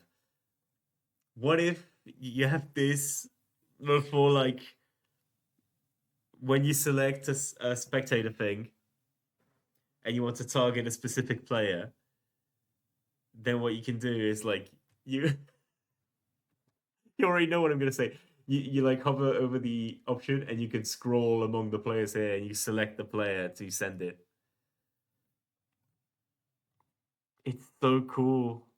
What I miss, what is this bundle? This was like a scrapped idea to like represent what modifiers were active in your inventory, but that was kind of bad. But then like it's the actual video, no more bad.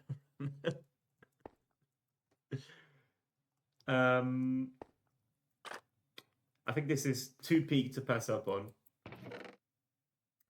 But I would really love to be able to discard the bar.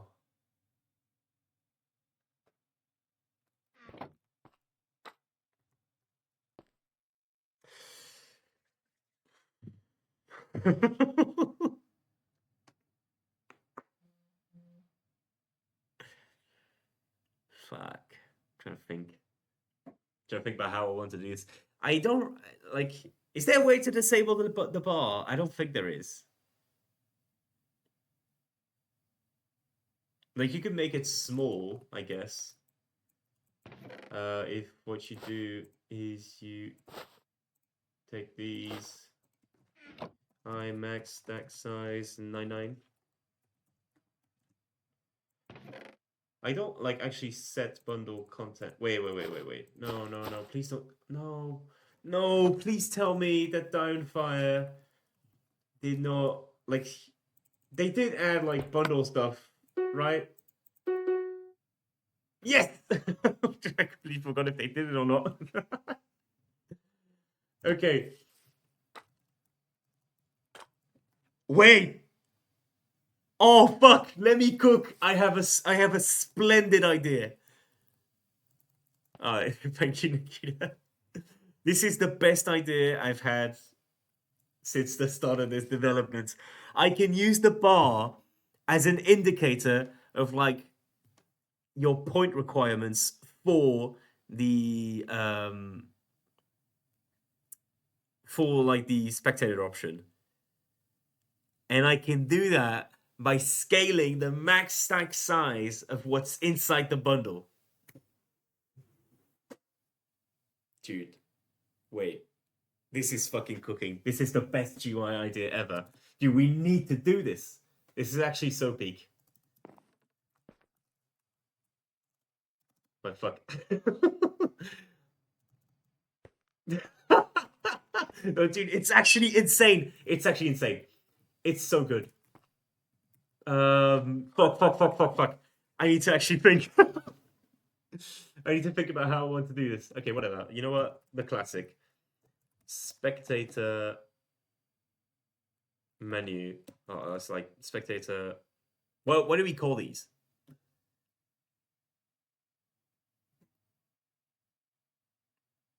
Postmortems? The fuck?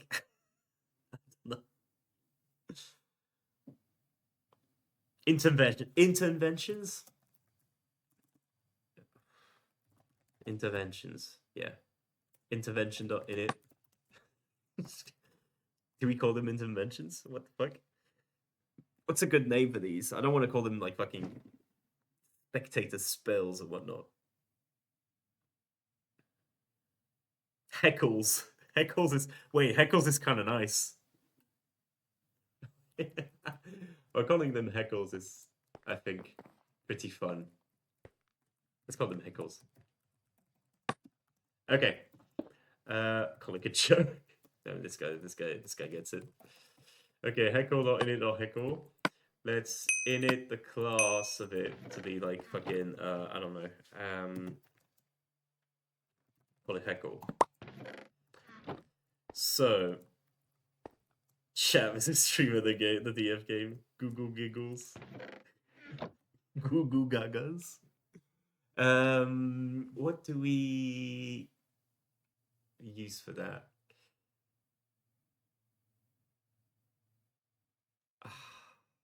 Wait. I'm trying to think.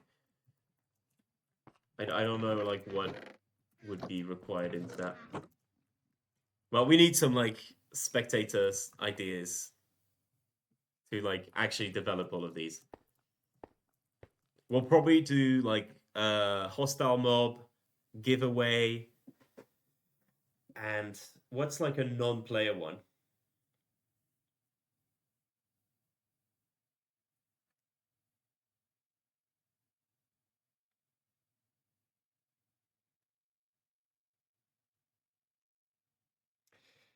What's a good non-player one?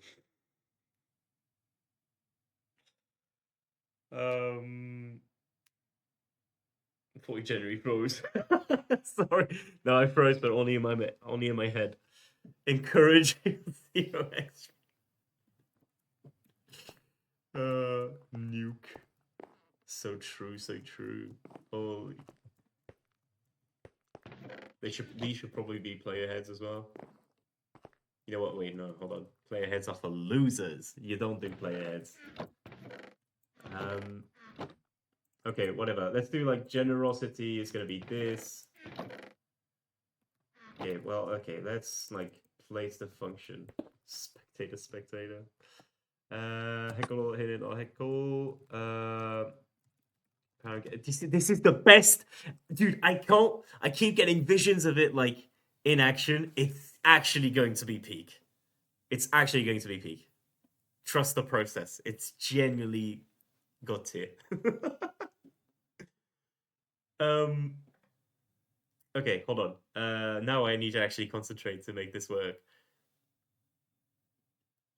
Oh wait, no, wait. Oh no, I just got hit with like the hit of despair. Can you like properly detect which item you take out of a bundle?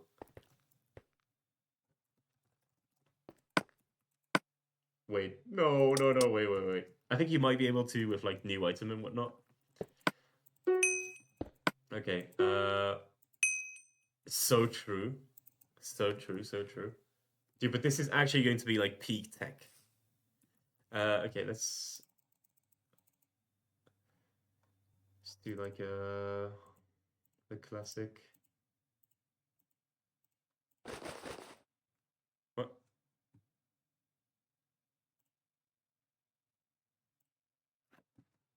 Is the audio fucked? Do you guys still hear the music? I think it might be my headphones screwing up. Wait, hold on.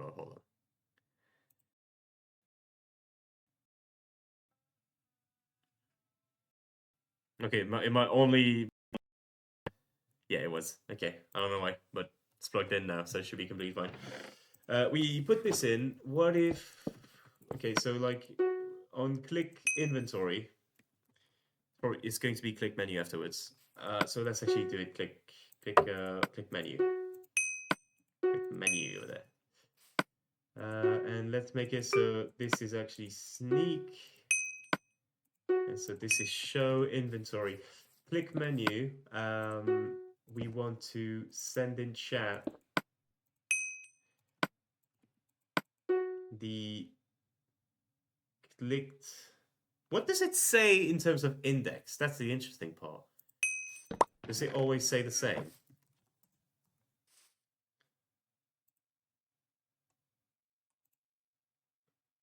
It does. Okay. Interesting. Yeah, the slot. That could have been like a way, but okay.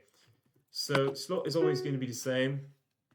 So helps us identify the no, I know, but like I thought maybe it had some special hidden interaction with the bundle. I don't know. Event click slot item. So that most likely is going to give us the bundle. The thing is, what's inside the bundle at that? Thank you, Speeder. Good to see you. Oh yeah. Event item works too. Yes, I know, but I'm trying to be precise on the clicks. What's? Thank you very much, Speeder. Sorry, I'm not. We're actually fucking cooking right now. I don't know if you were there for long, but I'm concentrated on this. Okay, so it doesn't seem to actually modify the item list, which is too bad. But let's. What about new item?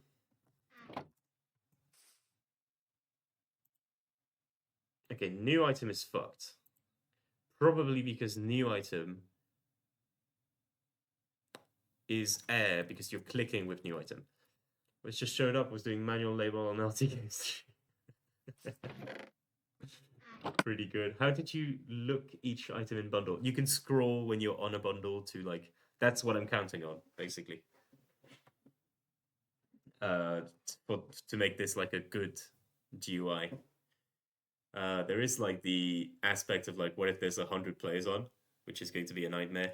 Wait, shit, no, wait. It is going to be a nightmare. No, you can scroll past. Okay, wait, hold on. We need to do an experiment to like showcase this, right?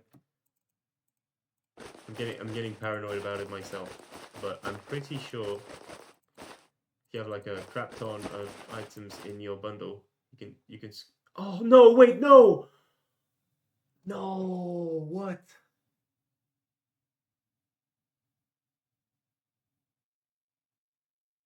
No!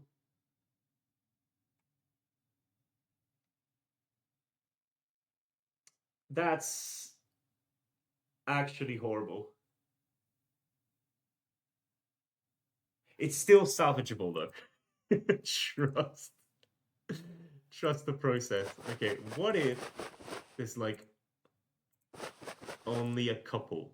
right? So here, for example, if there's only 8, you have this as the GUI, right? What if there's only 6? Shit, no, it doesn't look too good. My point is, if you have like 10, for example, you can have the top 2 be scroll left and scroll right. You know, so like you see the vision. So it's a bit janky, but it's not dead. Put placeholders. What do you mean?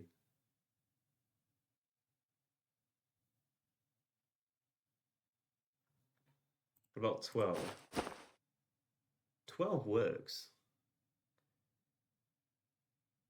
12 works quite nice. Stone button items or something. Oh, no need for that. This is going to work. Left, right, first page, and page. You know what? I like what this guy is saying. Holy shit! Yeah, that's absolutely correct. That's exactly what we need to do. The thing is, what do we choose for that? I think player heads are the only way. Anything else is gonna fuck up. Banners is probably the only other viable option, but I don't really want to fuck with banners. Empty slot looking head for upper. Yeah, I think we'll probably like design special heads for that, but I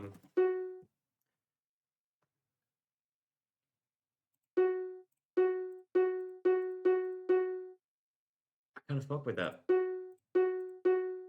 There's probably like some heads in there that will work. For now, I think we'll like make. Oh, man, this one is what you want. Wait, last page. Where's like next page? Wait. First page. Where would first page be? Home. Oh my god. Dude, these are all so great. Where's first page? Yeah, I see what you mean. But I'll probably like remix them to like adapt to what the bundle looks like. I would probably need to go to F.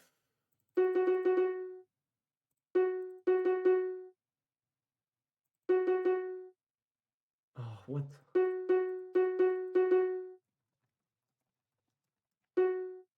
What?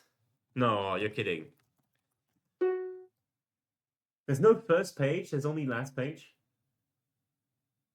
Well, okay, we can totally say like this is okay. Wait. Trust the process because this is fucking cooking. Okay, bundle. Okay. So Flopsa, Speeder, 313. Oh no, wait. Me. I don't know. Coming up. Dude, GN, I would put in your username, but how many underscores? No, that's probably not it.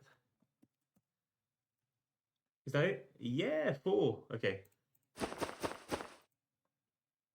All right, these would have like the player names, you know? But like, trust the process. Who else? Nikita, what's your Minecraft IGN if you're still here? Other than that, fucking Jerry Master. Red Vortex. Red Gamer. And Spot. All right. What? Oh, wait, no, that's correct. Okay. So you do this, and then you do. And this is what. Oh, no, fuck. It's the other way around. But you see the vision, right? Like it would be that flipped, and it would be like a. Oh man, I think that would actually look so good. And the blue bar would correspond to like how close you are to the first row's options. Do you think first or last row should be options? Probably first because you actually would like to scroll. earlier. So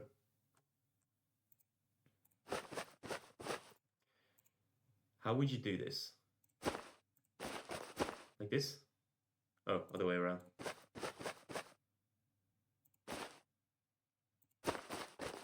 Is that it? Okay, well. Yeah, I'm close. That's it. Well, this wouldn't be last page, it would be first page, but it is what it is.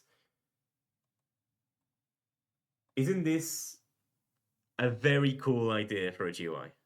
Like for player selection.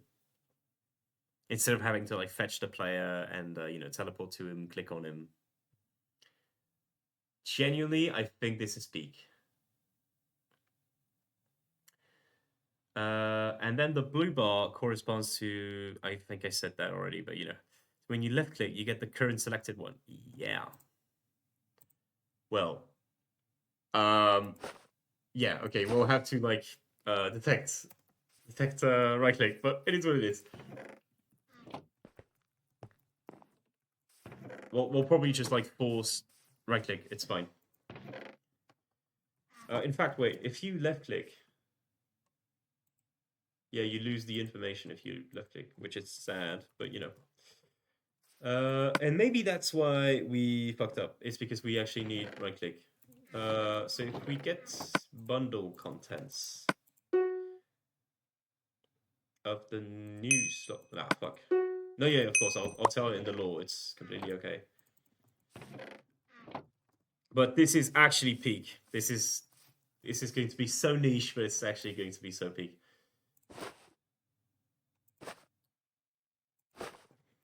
Okay.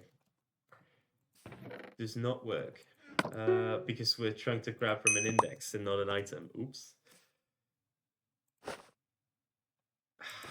It doesn't affect it.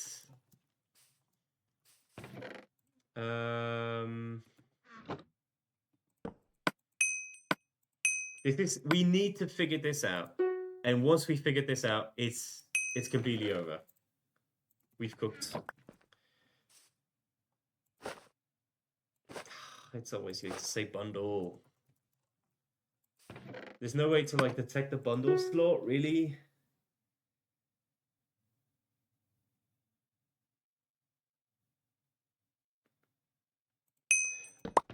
You know what? That's an interesting thing to like learn about, right? Oh, it just says right.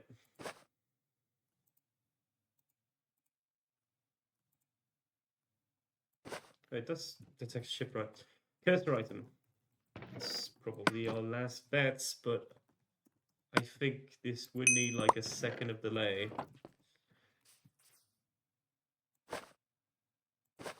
Yeah, you see, it says air.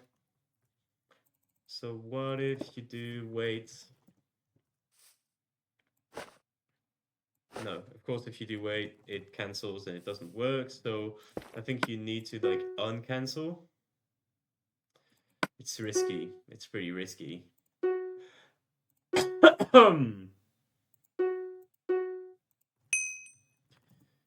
Cursor item. Yeah, that's what I'm using.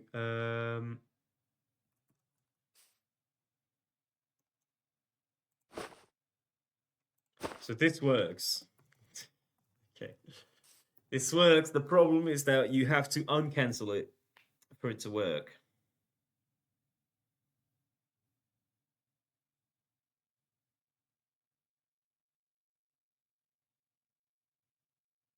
Which means that we need to close the GUI after a decision is made. Like in any case, even if it doesn't work, which isn't really what I want. Between the uncancel, cancel, and pray. No, you can't cancel like after the fact. It doesn't work like that. It's gonna break. Like this, you mean? Reset the bundle. Yes, probably the way. That's it. Which is why I want to close the GUI.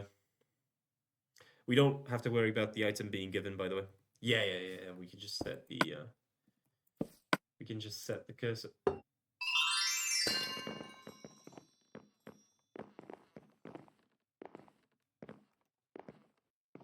Is that? What the fuck? Is that a rollback? No, it's not a node crash. It's me, but I think it might be the middle mod bug. This is why you guys don't have access to it. Unless it's like not a middle mod bug and I'm just slandering. Okay. Okay. Okay. Obviously, if you try to read the cursor item after you set it to air, it's not going to work.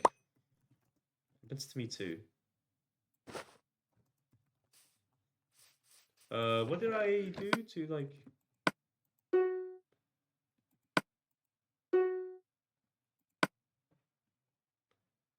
The way of the goof. Okay, so this is like the contraption that we want here, right? It doesn't get much better than that.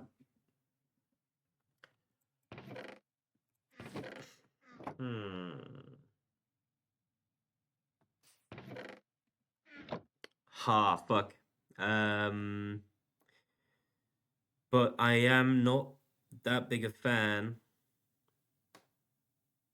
Okay, I also need to test something, which is if you wait 2 seconds and you replace the item. What's it called? Fuck. I'm just set menu item. There we go. If I reset the item, does it reset the selection?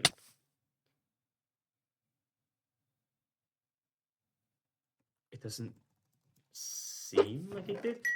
Okay, my point is, like, if I change the max, can I dynamically change the max stack size without fucking up like the selection? So I max stack size 3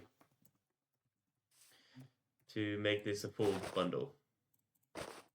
Now, I guess I'll also be able to check like what if the order's different. Okay. It does reset it. What if the order is the same? Which doesn't make any sense because it's still not going to be the same items.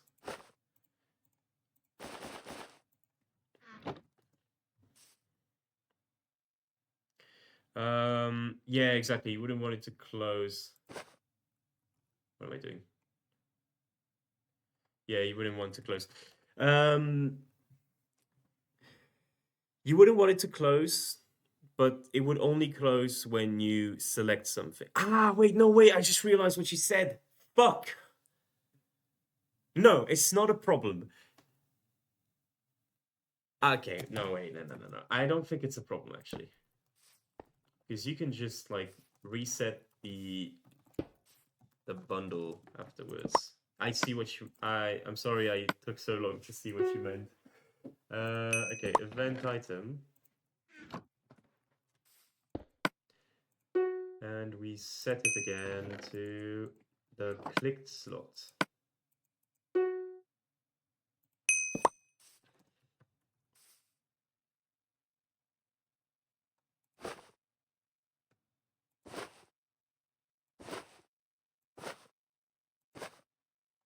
Like this works, right? There is one thing. I don't think I can like add a description to items with this method.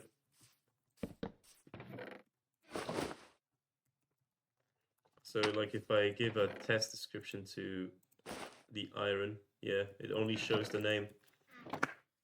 It only shows the name. What if the name is wider than the bundle? This is how you know that literally nobody has ever done anything with bundles before, because I have no idea how they like work in terms of a GUI aspect. According to all known laws of aviation, bees should not be able to fly.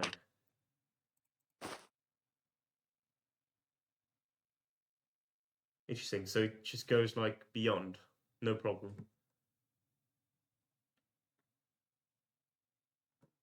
Okay.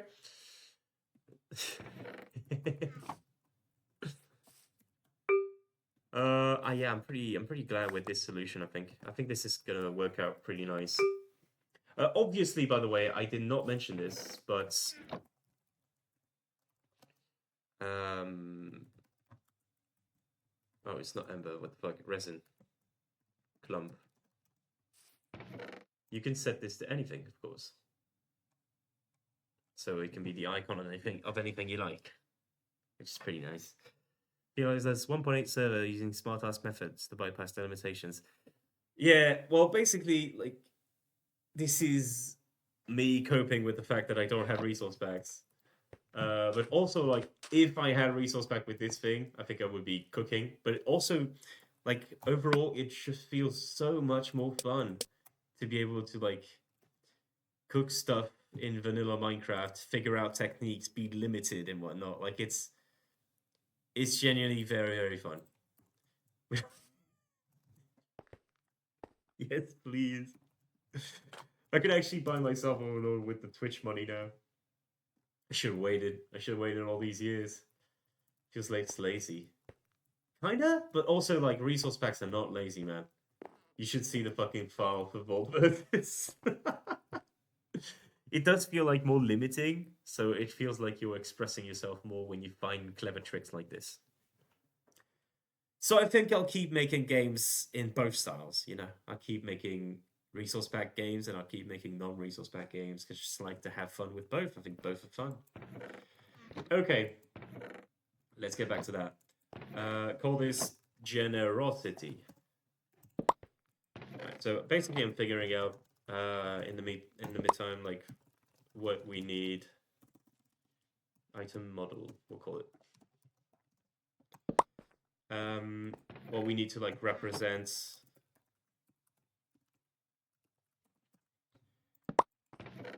a heckle. I like calling their heckles. I think it's a good idea. So color targeted is probably a good idea.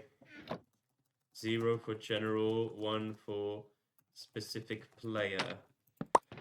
Someone just need one other you instinctively know it doesn't need. Yeah, I understand what you mean, yeah.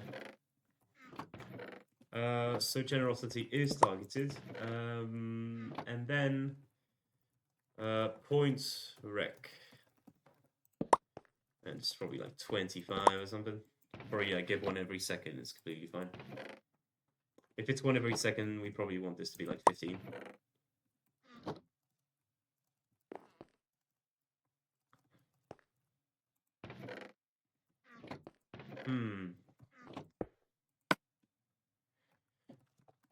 Okay, heckle. So basically, we just like want 2 of them.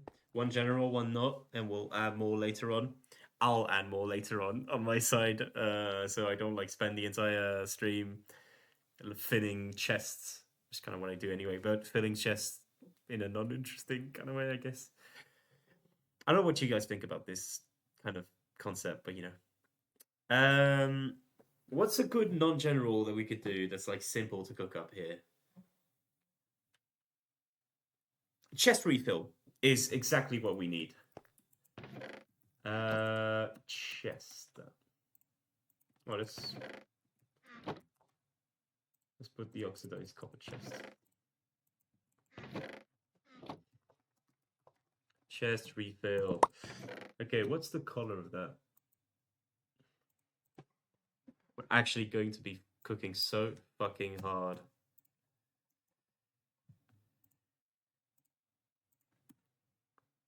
Now, we do have something interesting, which is okay, hold on, let me think. So it's not targeted. It's some color picking off camera. What happens if, like, how do we represent a non-targeting item with this bundle format? Because I don't think we want the clicking system to be different.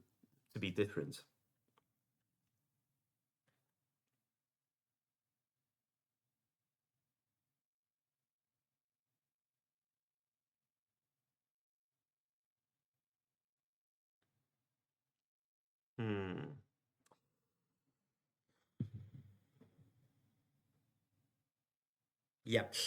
I don't know. I think can we get away with I'm sorry, mate. I've been sick all weekend. It's been a nightmare. Uh, could we get away with doing like a removed model? That looks kind of weird. I don't like it. Brightness smoking. Hi chat. Hello, Kodotomi. Kodotomi, we're cooking some fucking hot tech right now.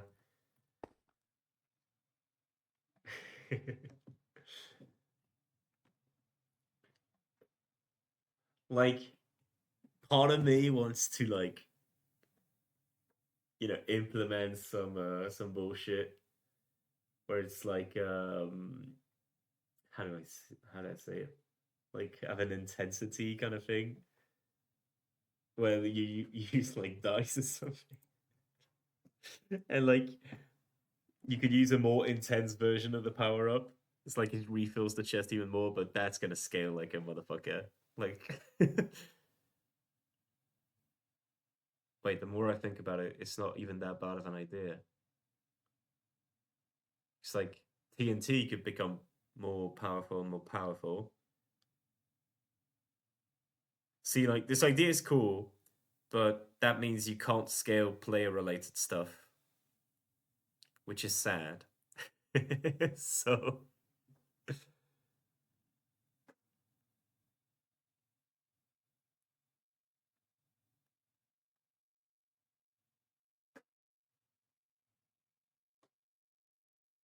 trying to think. um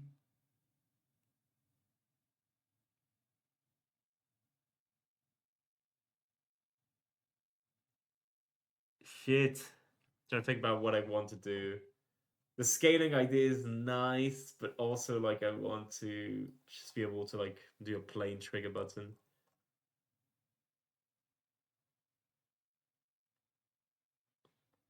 Probably just I don't know, green.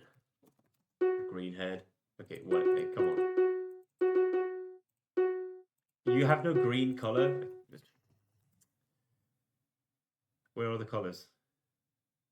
Are you kidding? There you go. Something like that. Like you put this in the thing and like you click it and it's like activate. I don't know. Maybe you could just like give options to every single non-target one. Like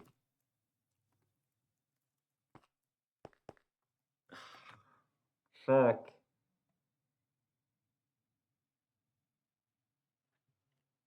I'm overthinking this like a son of a bitch.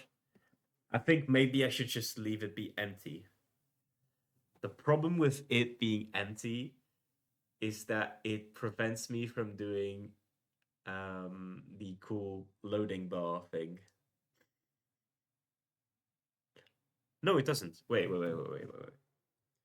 If I do a bundle, trust me, this is important. If I do a bundle, I get like ice stone max stack size 2 to make it half. Is that actually half? Am I tripping? It looks like it's not half. Anyway, when you get items, just get a bigger amount. Yeah, but my point is,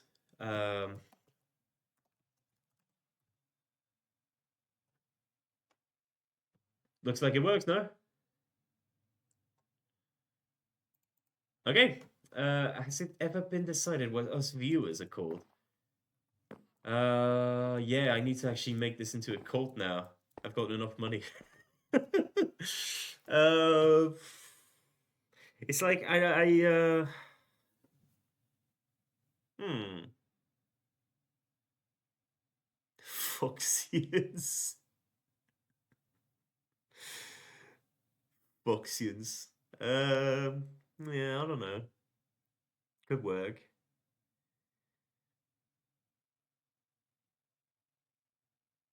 Plushians. It feels very like a foreign country ish. It's like you're in a fantasy country. Plushians to me is like the fucking inhabitants of that one track in Mario Kart 8, the Baby Mario one. You know, the big bedroom.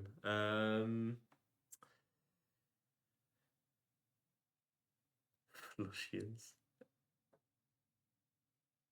The chorus, man. It's just the fucking chorus. Plushians is the fusion of both. Yeah, clever, clever. All right, let's actually focus on making this a reality now. Okay, so obviously we want the base item to be a bundle.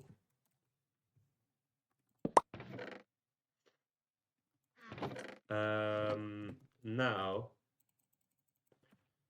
we also want like a name component here.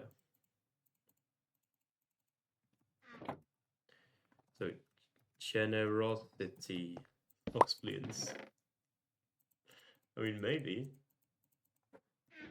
refill the middle chest. Okay. Get name string. So what we'll do is we'll set the name to be a pass of %var color, %var name. That's probably the best way to do it. Actually call it name formatted. And we can use that because we probably want to reuse the name in chat when the player triggers it. Okay. So, trying to think a little bit about how I want to do this. What attributes are there going to be? There's going to be the name, as we said.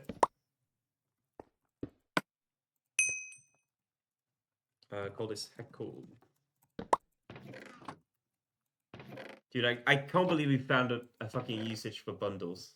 It's actually insane.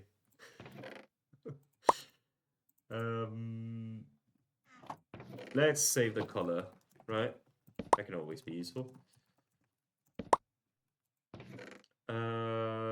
Obviously, we want to save targeted in point rec. Let's also make it like without a question mark, because we might do like more types of targeted, like if it targets a location or an entity rather than the player or nothing. So targeted here. Points rec. Do they call it point rec or points rec? Point rec. Good. By the way, this needs to be shifted because we need to have the ID.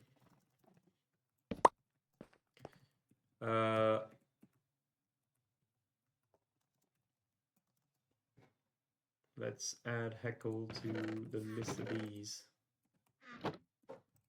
Let's also put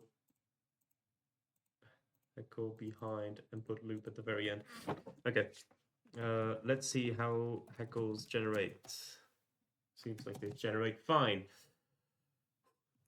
Okay. Dude, this is actually going to be sick. I can't wait. Can't wait to have this like be a working system. That's definitely going to be like the pinnacle.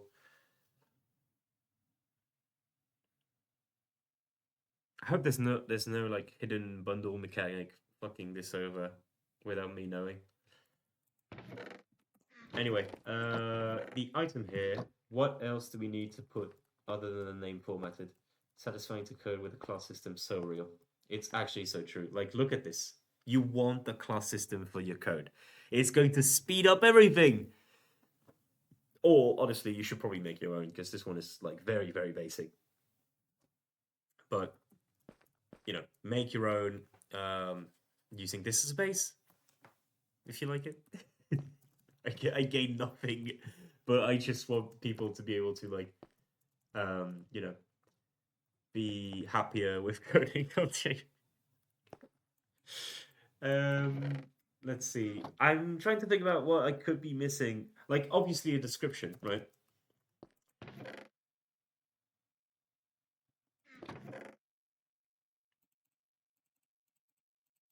Let's add it here. From get desk string. Line break is this probably? Give a random item. And here is fill the chest. Fill with random items. Sorry, sounds fucking stupid, but you know, it is what it is. We'll add item law actually. What we'll do is we'll split this desk should actually be for the item model. But there, we split this by this. We repeat on each.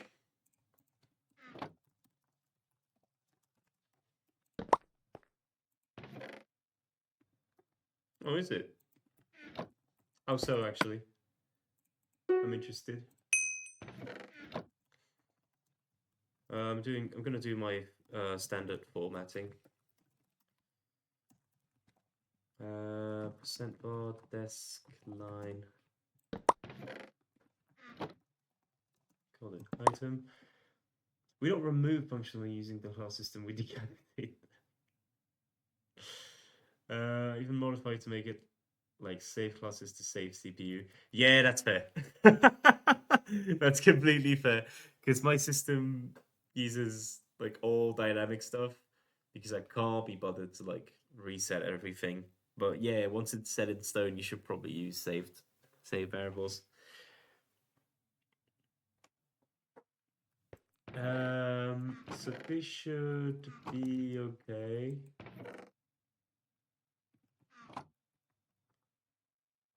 What is this? A cursed ass cover of Bittersweet Symphony.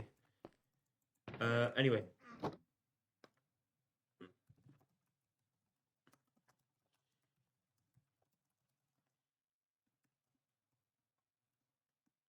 I think ideally we should also save the bundle, maybe.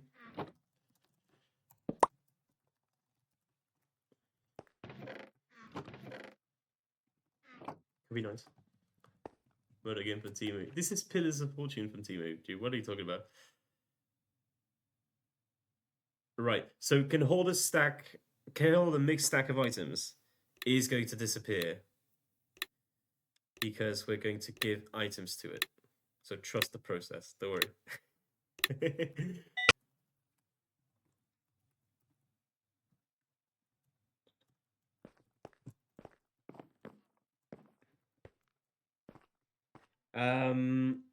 Now, what we also want to do before we forget is we want to like set tags. Oh, the watch streak thing. It's nice. It's nice. It's nice to know that you guys are there. You know, it's kind of the whole point. Like I like making games, of course. The whole point is that I get to make a game, and I like doing that. But it's also being able to share it. This is something I've been doing on my own for like 10 years or something, and I think it's a really fun thing to do. And I've seen tons of people saying that DF code is like tedious and whatnot. And yeah, sometimes I like stare at the screen for 30 seconds or pull my hair, but you know, we're satisfied of the system that we end up with. When you have like a good when not even good, when we have the thing we set out to do, it's like the most satisfying thing in the world. Okay, so item here, call this Heckle, of course, with the ID. And I'm pretty sure you can see it from here. Yeah, you can. Ain't that nice? So there is an issue, which is that at some point I'm gonna have to bring somebody into the game to be able to like. Oh wait, no. Maybe I can. Oh, maybe I can just like die and keep the game going.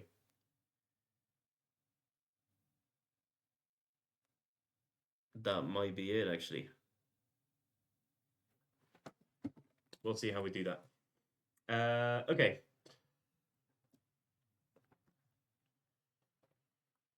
Wait, no, I think it might break for stuff like the players, I guess. Hmm. Whatever. We'll see. We'll see later.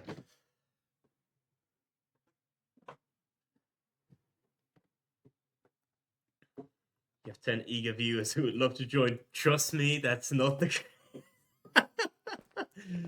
um or like a good I'm pretty sure a good percentage of you are off doing your own things, which is great. I'm not like saying this is a bad thing. In fact, I'm honored to be part of your ecosystem. But well, yeah, I'm pretty sure not everybody's like available. Should not be straight up watching the stream. No, go for it. I'm glad either way. I'm glad either way to be a content experience, I guess. Right. So the thing now is, how do you make it so spectators can always right click? Because that's one thing I struggle with Vault versus. GN was talking earlier about just setting a block on the spectator constantly, which works. But isn't there a better solution? Hmm.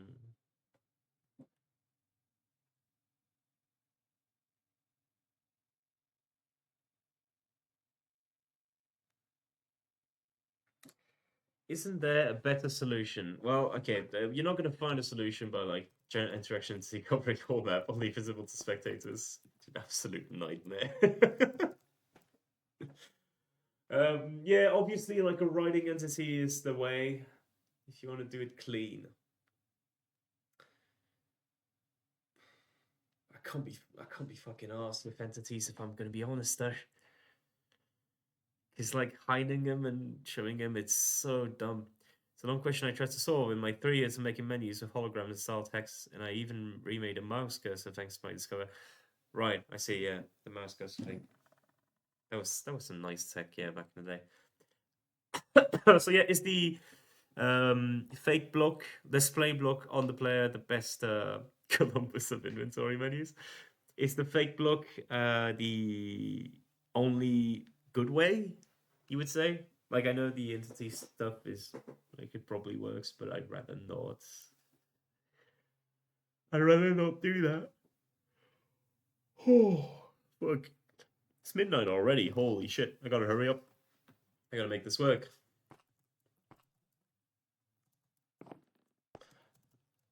Yeah. You know what? Fuck it. I'm just gonna put it on right click now, and I'll talk with you, GN, afterwards to like see how you actually do it properly, and if it's alright with you, I'll show it on next stream to like showcase. Right, then spectate something. No, that's the cursor tech, but I don't want to do cursor tech. Accidentally showcase my X-ray. um, Cursor tech is not really what I need here. I want players to be able to like fly around. Oh yeah. Okay.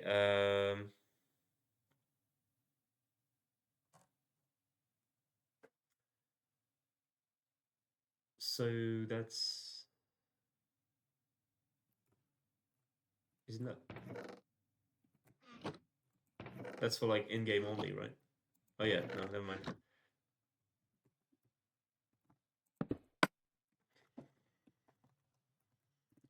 Player.spectator spectate.right click. Just go back. What's happening now? We are cooking. We are absolutely fucking cooking. Okay. Okay. Spectate right click. If game status is in game, of course. Which no, think about it. No, fuck. Function player.spectate.right click.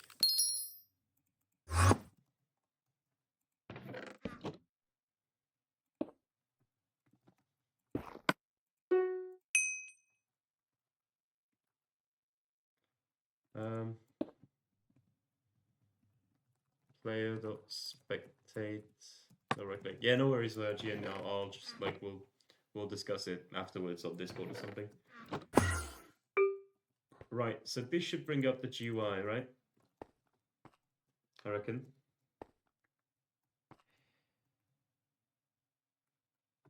Or maybe like this shouldn't be like a separate function. This should be like GUI.heckles. GUI.heckles.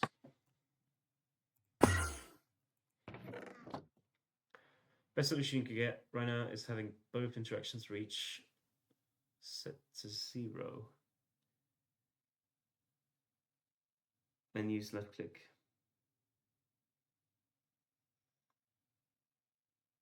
Yeah, that actually kind of works. Let's do that. Works for me. Okay.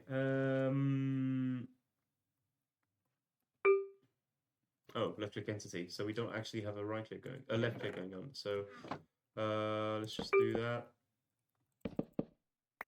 And let's also end. All right.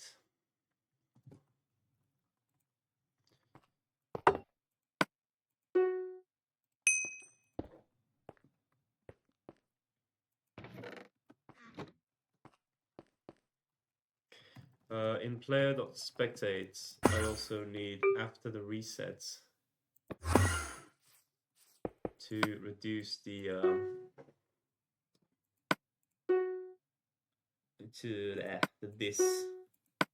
the range attributes. There we go. Hey, wait. No, never mind. Sorry, stupid. So 0 both. Let's just assume this works. And what we'll do is we'll just like show inventory this. I'll figure some fancy bullshit to do on it later. It's fine.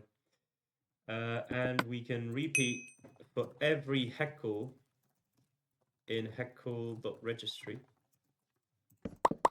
And here we can have the function to show a heckle.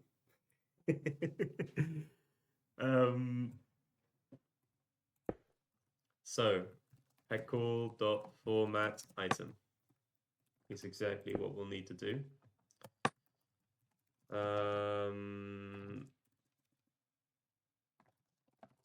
We'll have the item variable here be the result, which will simply show here I as the incremented variable, and just the process will make this cleaner later.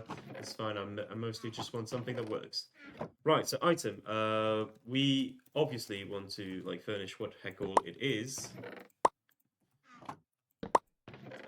We want. What do we want?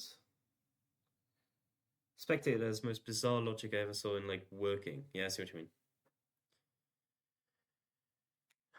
mean.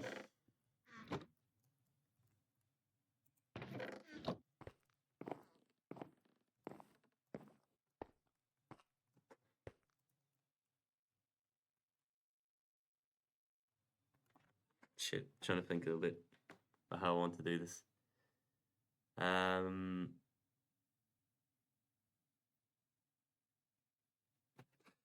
Also, first thing, well, not first, but one of the things we're going to do is we're going to go on target. We're going to change that to target, and we can make it the global player. I hate like Magic. I don't hate them, but I'm trying to distance myself from them. Because I feel like Magic numbers are like a key to unreadable code later on. So yeah, that's good.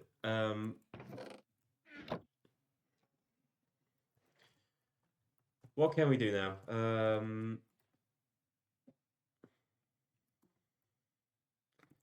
I think we can first of all clone headcore.percent or headcore.item to our item result variable as a base. That makes the most sense. So set bundle contents. That's going to be the important function here. Bundle contents, right?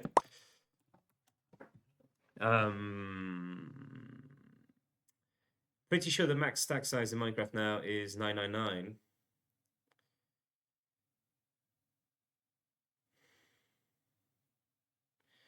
So luckily, I think this is if it's the max stack size, I think it's what we'll need to do as like a percentage, I guess.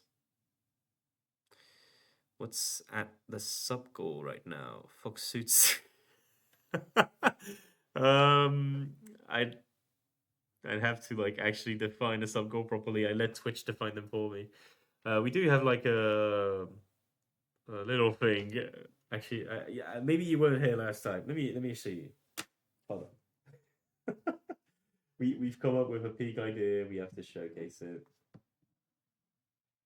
Whatever. It's a little gift for those of you who stayed late into the stream. Well, I don't know about gift, but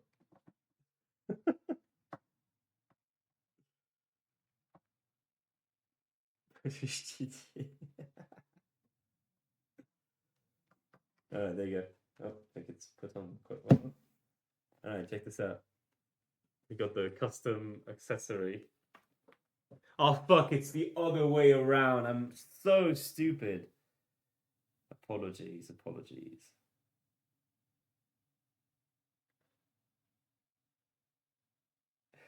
I got the furry. So, fun fact.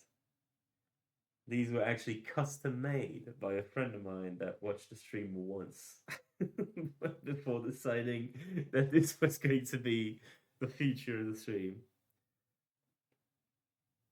So yeah, quite nice.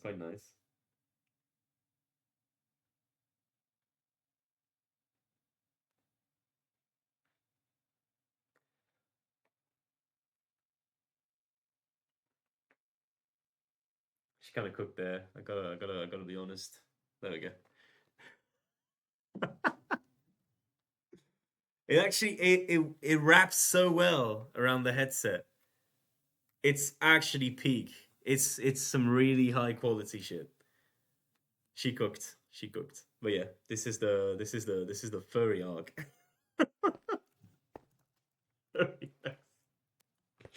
Yep, you get to see what I meant with that on the last stream. Where did you sell your merch? Well, you know, she might do commissions. So I don't think we're sure right now, but we're sure. I don't know what her take on it is. I'm not a sponsor here. I'm a first customer, but I'm not I'm not a sponsor. She also make a hit single. They also sell a book. That's what the point of the foxes are. I don't know. Nah. I don't fuck with it. FoxPlush sweatshop. Okay.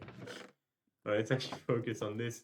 So the bundle content here, I think we mostly just use like stuff. Oh, we completely forgot to do something important. The item model. Over there. So we get the item model from this.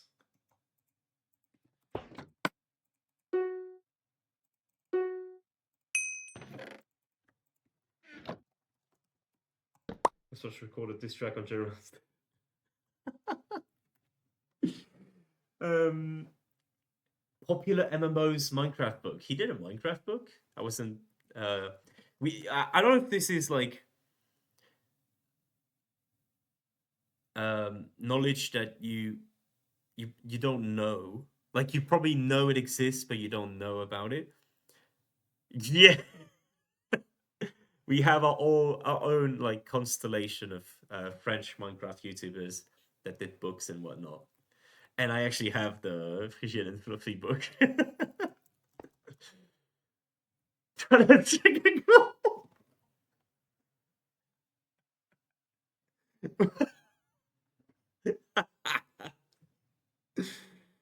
Ay, ay, ay, ay, ay.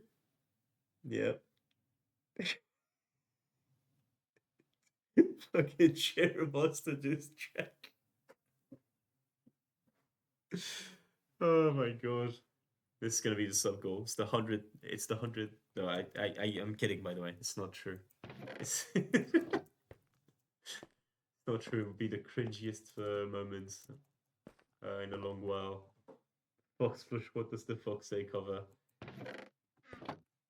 Dude, I would do like an impro right now, but you know what? You know what? Getting out of a sickness is. I'm cooked. I have I'm like this close to having the fucking corpse husband voice. I'm not. I'm not singing high pitched. Strike a chord. Oh yeah. It's not even the A minor jokes. Like he's just trying to strike a chord, man. Oh yeah. I'm getting too distracted. I'm getting too distracted with the jokes. I need to actually focus on this. Okay. Um, so bundle contents is going to be a nightmare for like player stuff. But first of all, let's focus on the simple aspect, which is the global stuff. Um, Heckle here. Let's get points held, right? Points held is going to be. Thank you for following Fernando 14 on top. What? Um, okay, so points held here is obviously going to be passed as like percent default game dot spectator points, right? I've decided that this is going to be the variable. Okay, so points held. Speech masters altogether. The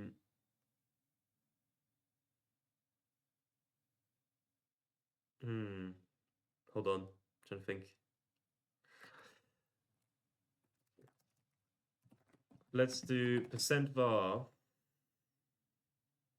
Oh wait, no, it's actually completely fine. We could just do the normal one. So heckle.percent_var heckle.pointRec divided by points held. That's going to be our points held actually. No need to do it more complicated than that.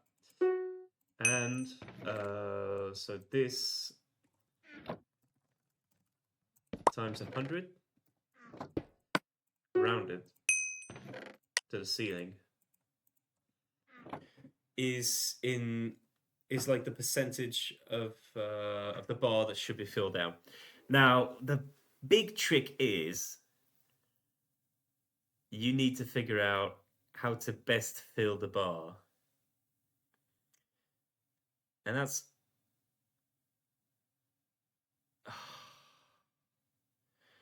GN. You're a math nerd. It's like I say this. I've got a fucking master's in math. But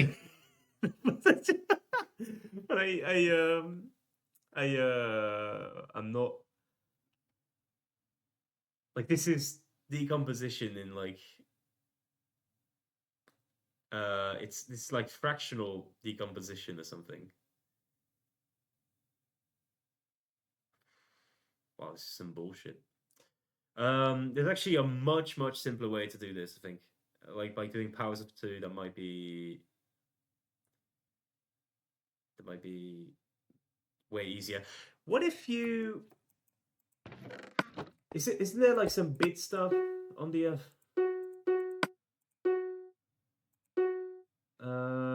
bitwise operation is one is it could be what I'm looking for, but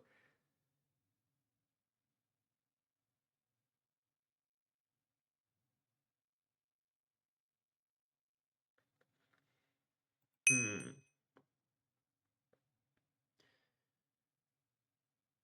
XOR is you. Like I'm pretty sure.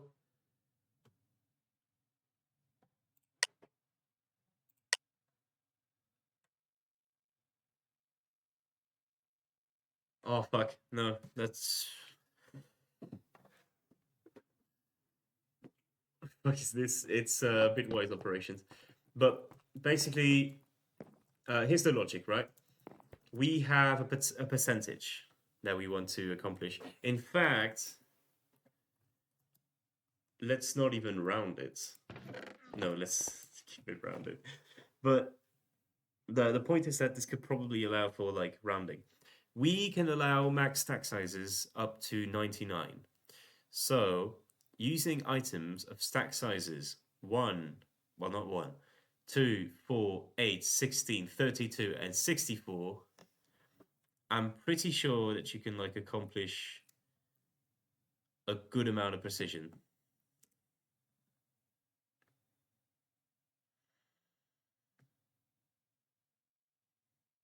In fact, wait, isn't this 128?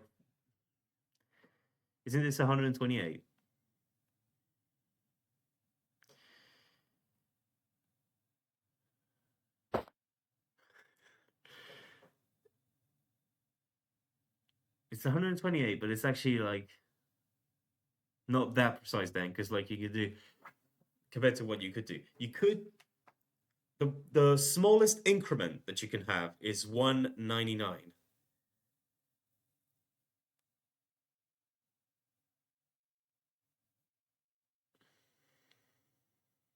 There's some whole math bullshit here.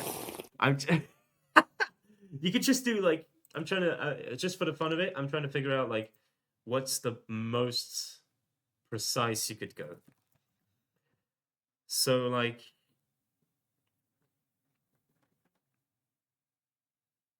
hold on.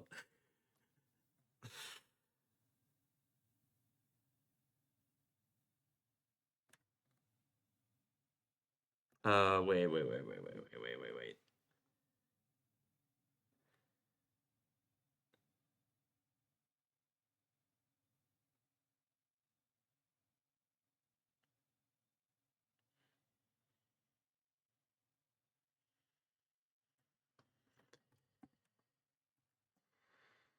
Yeah, I don't know. I'm getting cooked. I'm getting cooked by this math. It's some bullshit. It's like we probably don't want. What the fuck is he doing? It's some bullshit. I don't want to get into it tonight. It's midnight. I'm dead tired. I'm probably going to feel very ashamed that I didn't get this. Um, and it's total right. It's not necessarily total because you can have in the same stack an item that's max stack size 99 and max stack size 98. And so you need to figure out, like, given any precision of like percentage, which is like way overkill, by the way, but like, given any precision of percentage, like, how would you like find the right sum to like approach the best ratio? So yeah, that's like very stupid. A huge like time waster if you were to like get into doing that. You're much better off doing like times 99 here, right? And that's like out of 99. Um,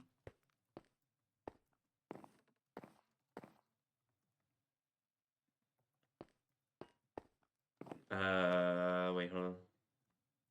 Shut up. It's not that it's cryptic. It's that like, how would you find a formula to like best optimize that?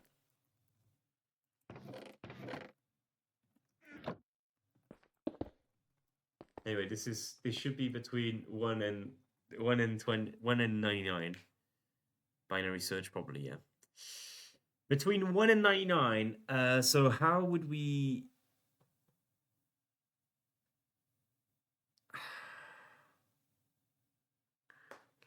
I think what you end up doing, right, is that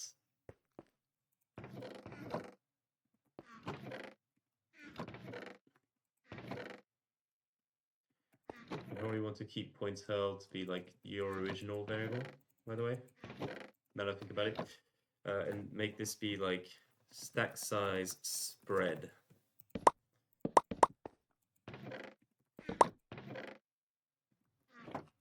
What's going on? I wasn't paying much attention. We're doing bundle bullshit to make the coolest GUI of all time. Talking about that. We also have this in the background. Oh god, what is it? Oh yeah. Yeah, so stack size spread is like a variable we'll keep for later. And what we'll do is if heckle dot percent var heckle dot target, yes, is global, I'm fairly sure that we can just set it to stone. By it, I mean, where is it? Bundle contents, yes. Now, the complicated part is if the target is equal to player. Where's he going? Okay. If it's in player, it's like a whole bunch of bullshit. Now let's just like make it be that. No, not this. Bundle contents. Just make it be TheFoxPlush. GN. And Rafi 14. Oh, whoa. Yeah. Okay, so that's good. Just to like see how it spreads it out. But obviously, we'll make this work afterwards. Anyway, the point is over there, you want to change the maximum stack sizes to actually have this work properly.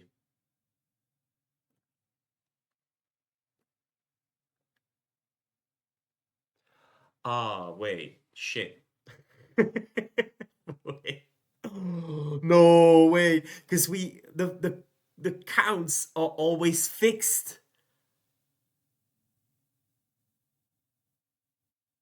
Oh no.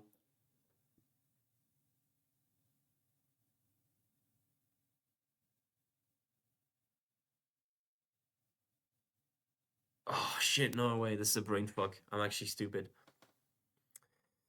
Oh, this is when I realize I'm actually bad at thinking.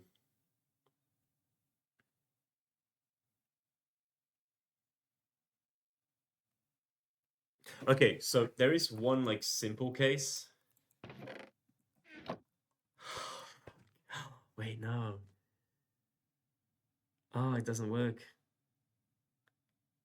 Just go through. Our brains are gone.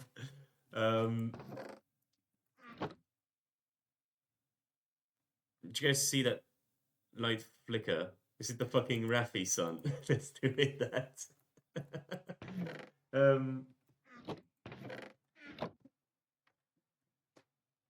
Stack size storage actually doesn't make any sense now that I think about it.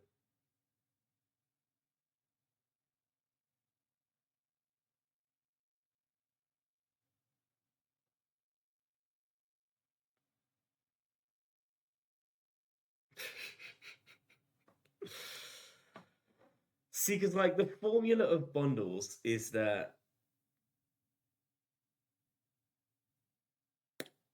fuck.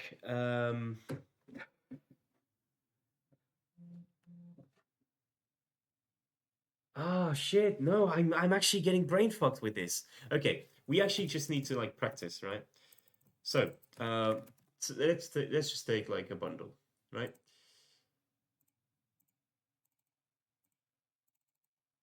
The thing is,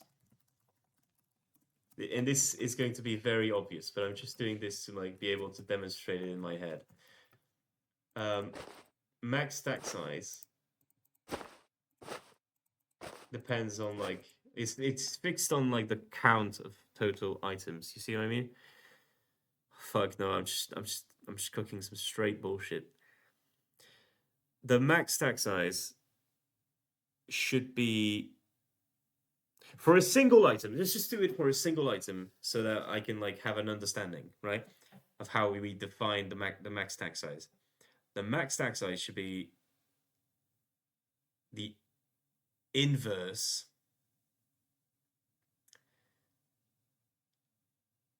Oh fuck! Wait, it's like 100 divided by the percentage. That should do it, I think. I'm not trying to recreate bundles. I'm trying to like use them so that the bar, like the progress bar, corresponds to the amount of points that the player has. That's the whole point. Yeah, welcome to the club. Also, the law gets set under, which is exactly what I want. So that's great because that way I can add it as like a caption of the bar. So that's great. I'd rather it say not full but ready. But yeah. What if I do like a max stack size 99?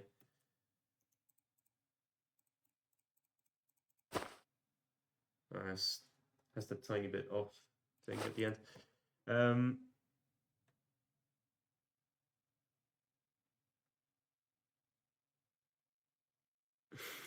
he's completely unaware. We're cooked.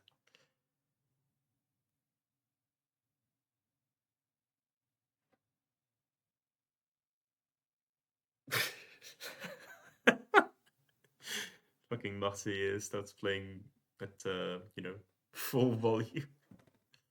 You get the bundle, Collins. If you're Frugal, you did not witness the past hour of this stream. That's the thing. We're doing spectator interventions. We're calling them heckles. It's the death things that you can do in Pillars of Fortune. And the way we want to make it is so like think of these as player heads. You have like the icon that you set like here, and you select the player that you want to apply it with like this. That's how we want to do it. And yeah. And I want the max stack size here to be in a way so that the bar, this one, the I can't select it, but this one, the blue bar is the progress of the player like attaining. Well, basically, I just want to be able to manipulate this bar, and that's the complicated aspect. Anyway, for a single item,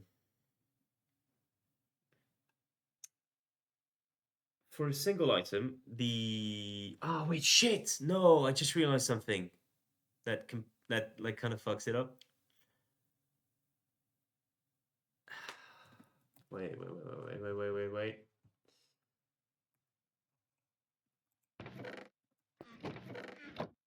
Bundle. What about like resource pack? I'm not falling for that trick. No, on God, it would be much easier, but it's funny to do it like that. I like doing it like that. The thing is, if I do like this and I hide keys.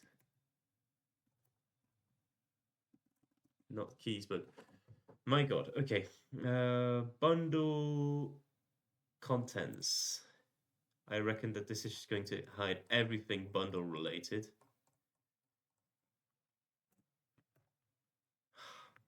Hides the bar as well. I guess the bar here is not hidden, but I would really like it to show the big bar. Oh, that sucks because, and I'll show you why that's an issue. Max stack size 1, 2, 3, and let's say I remove the model, right?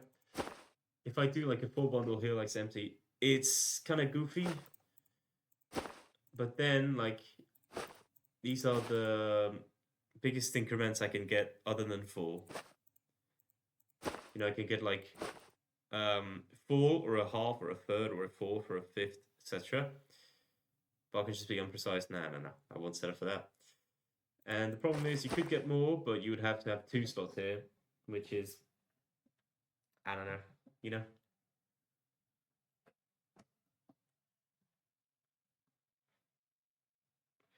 So, ideally, you would have like this. Thank you. Yeah, you knew it.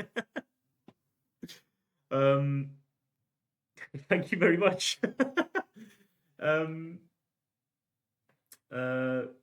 calculate the percentages. A or B. Yes, somewhat. Yeah, exactly. That's kind of it.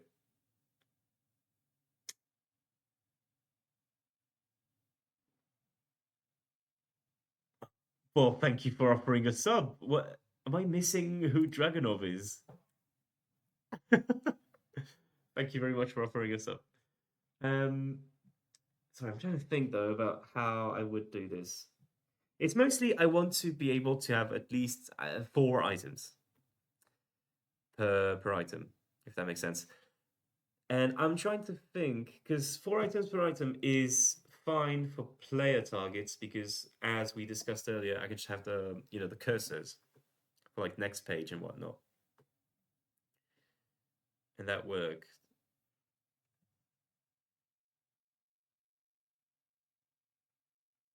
What? What are you guys talking about?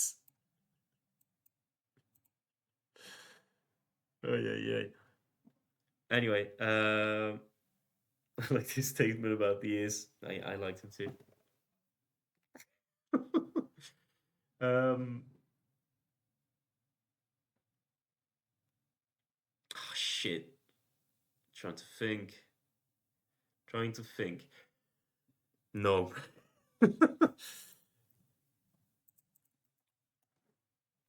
Okay, trying to hide it is not going to work. The best option that you can do is to have some sort of like option that works with the spectator thing. Holy shit, chorus verse. The thing is, you have like chess refill and whatnot. For stuff like player targets, you'll always have the player heads like filling up the slots. It's no problem. The problem comes from stuff like general target stuff, because if you won't have like 4 items at minimum, either you like take the L and have 4 empty items that take up the slot. May I ask how the hell you ended up with those ears? So, I have a friend, an IRL friend, that when she showed up on my stream for the first time, she watched a single stream and decided that this was a necessary accessory, and she made them herself, which is it's really high quality stuff. Like it wraps around the headset. You probably know this headset. It's a very popular one, but it's actually so peak.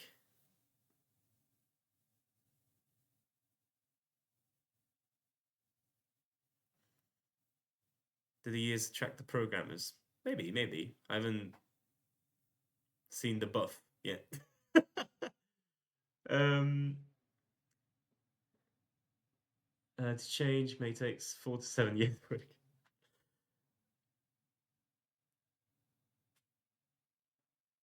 They attract Rafi. Yeah, Rafi seems pretty curious.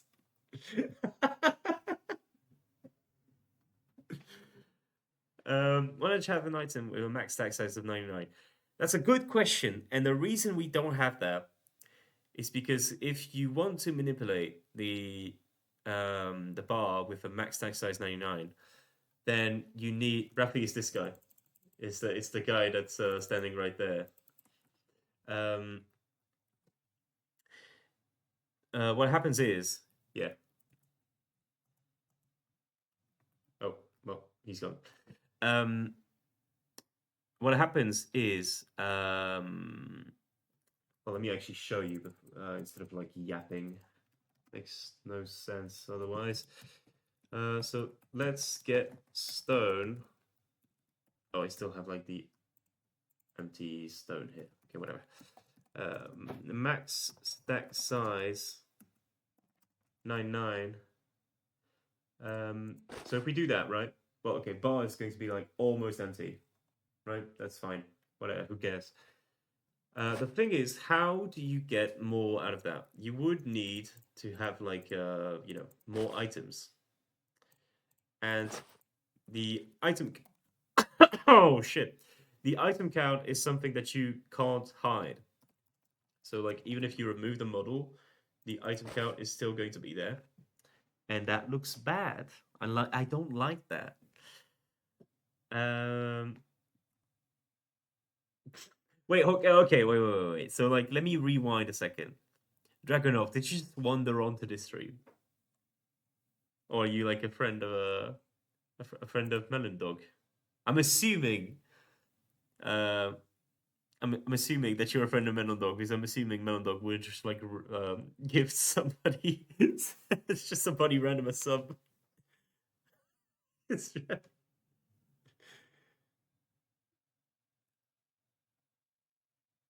What you mean for like the bar stuff?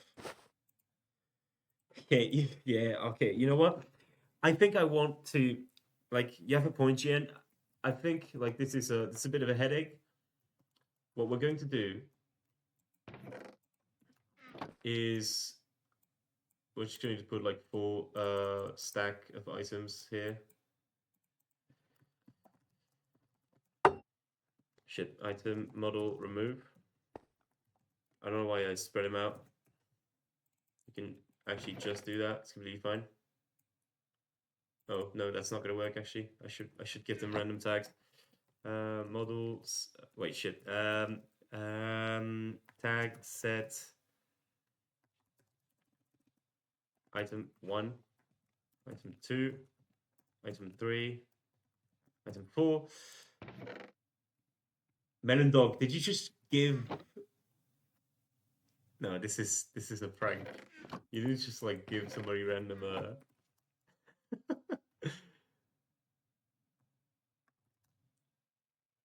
Okay, just add Jeremos to the heads so we can have the same count. 4 items in each. The point being that I want to be able to how do I say this?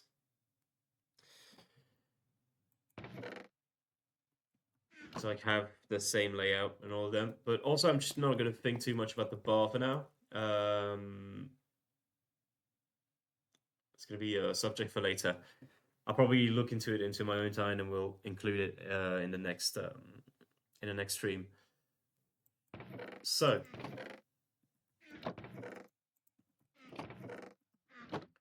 this should turn out to be like 1/16 for like every bar if we don't modify it. Right. So this should work, right? Like very basically, I guess. Okay, so let's actually. Oh, what's wrong? Let's go to color. Oh, it's because it's no longer a number. Oops.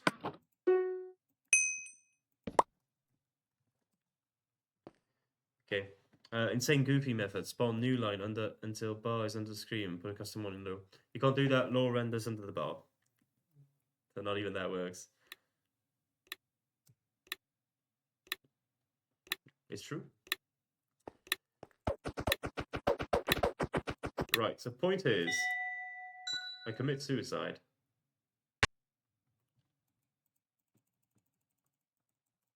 And I can't left click. Okay, well, that's the point there. Okay, hold on. Why doesn't it work? GN, did you lie to me?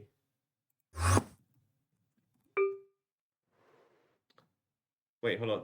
I hope Rafi didn't leave. Game status. No!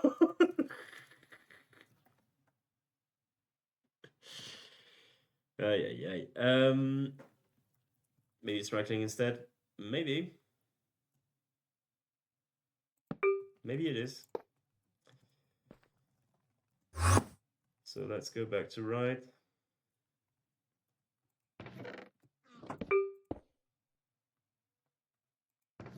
So let's try right. Fuck, right in time. Okay. No. What the fuck, man? Okay, hold on. Let me just check this time. Spectator. The TheFoxPlush status is spectator, and game status is in game. So what the fuck?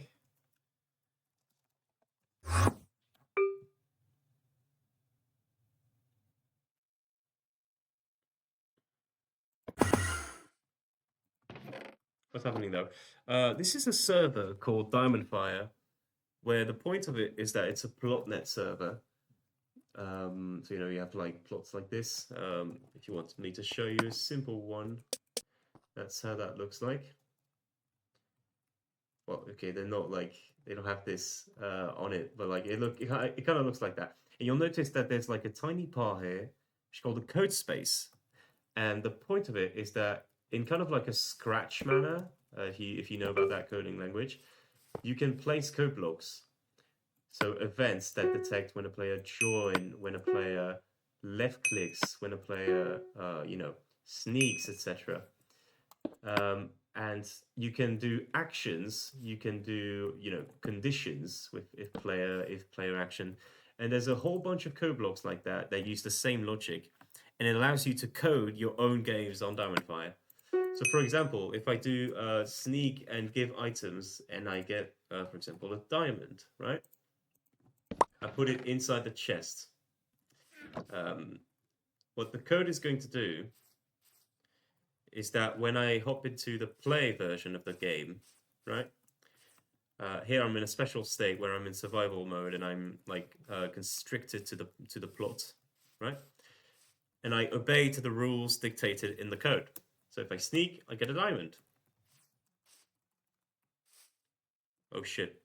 Sneaky keys, sticky keys, That's the one. Yeah, so you can just do a whole bunch of stuff. You might have seen this on YouTube Shorts, TikTok, and whatnot.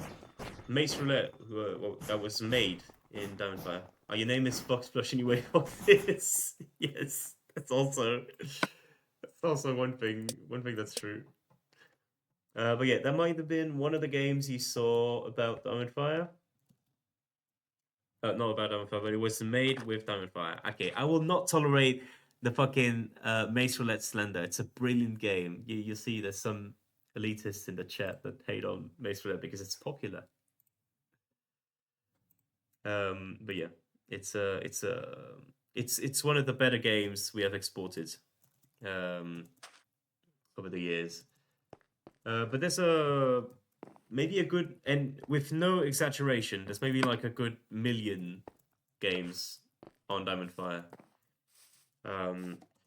Like I don't know how I would like represent to you the amount of game. This is every single enchantment every single enchanted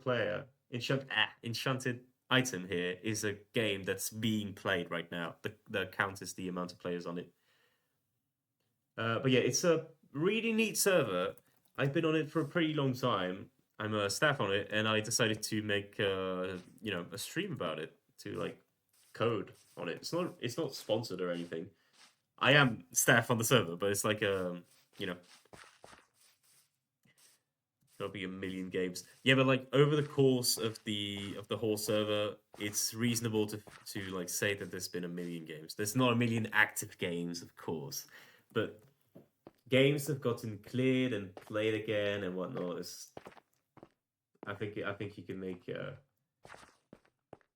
pretty good argument for stuff like that. There's a that we reached the 100,000 player bar like a long time ago, and the average player probably makes like 5 to 10 games.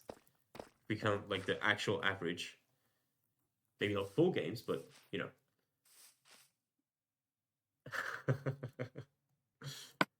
um, Counts as 13 different games. That's how I boost my metric. Don't really care. Just want to know one thing: is that gambling? Oh yes, there is. No. Officially, no. It's mostly disallowed. You can have like pseudo, like this stuff, like the mace related cosmetics and whatnot that you can use, but stock markets. But no, you don't have like actual gambling. Yeah, exactly. We don't want to get like banned by Mojang. You destroy my day. Um,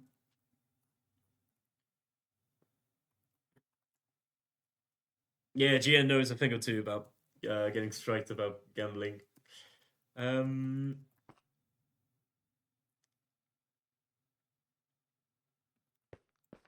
yeah.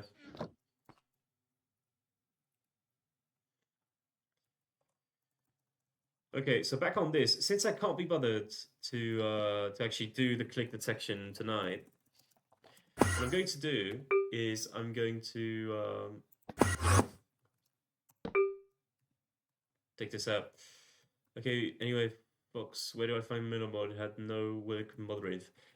Miller mod is currently unavailable to like um, general public, I guess. It's it's it's used. It's like Melo gave me like a personal patch to tweak with it to like beta test it and showcase it also.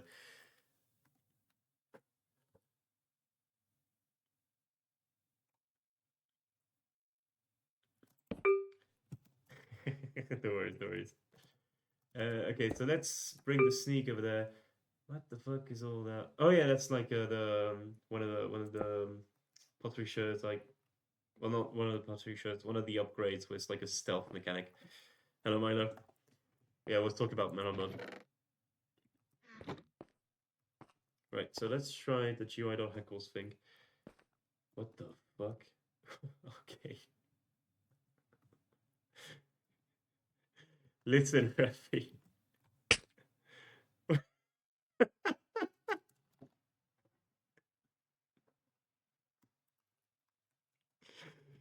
Alright, I'll settle with a war this time.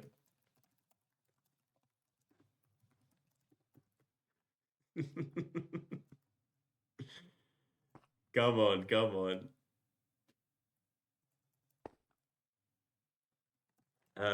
Okay. Let's get back to that.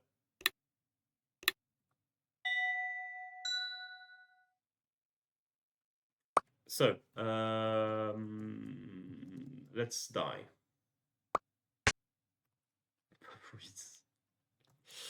Oh yeah, so sneak enables this. Right. So that's not normal, but at least it shows the actual item. Okay, so oh, you know what? Actually, stay in play. It should work. Yep. Bounces you back up. Let's see, let's see, let's see, let's see. Oh, there. We do create the bundle contents. So what's interesting is that the contents don't get set. And that's actually very worrying because if the contents actually don't get set, then we can't do shit. So let's try doing that.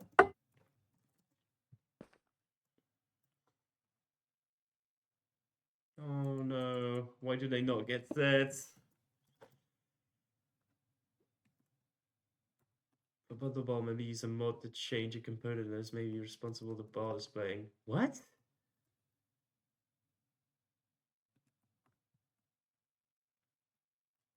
You mean like make a custom item? I don't know. I think all of the bundle stuff is bundled into one thing, so I don't know. Gosh, horses. I mean, horses are already in the game. You just need to get a horse egg. You can get any like random item.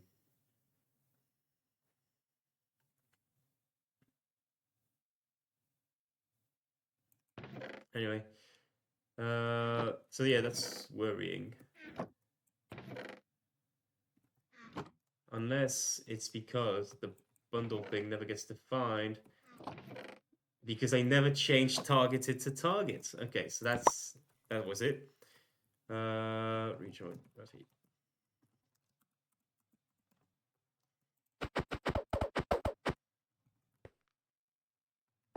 Come on, Rafi, you gotta rejoin. All right.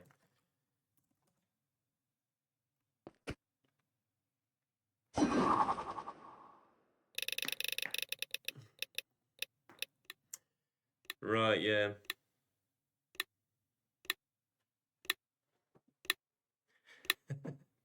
Okay, that's not gonna work. Oh, fuck's sake, item rain. Anyway, let's die.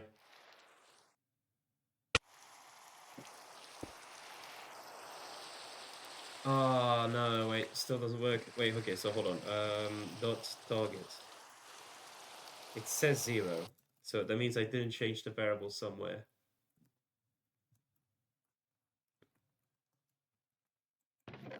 Must be like somewhere around here. Yeah, targeted still here. Almost clicked on the power button. That would have been fun.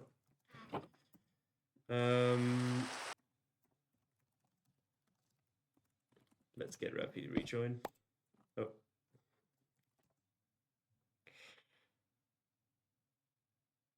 Okay. I was trying to identify the sound I heard as my headphones being charged all the way through. Okay. Nice grass worms. On God, yeah. You guys like the grass worms? Okay. Let's die. Let's see what happens. So we do have some stuff here. Okay, I don't really like that it does that, but I think it's because the refill the middle chest being like bigger. But at least it works. So that's how it's going to look like, you know, the GUI. You'll be able to like select the players by scrolling like this. Now, the thing is, this is I don't know what to make with this. Maybe I won't actually do anything, you know? We'll see. But yeah. I think if you do like hide tooltip, you might be able to hide the stone thing. I'm gonna try that actually. Let me try that. 4 minutes.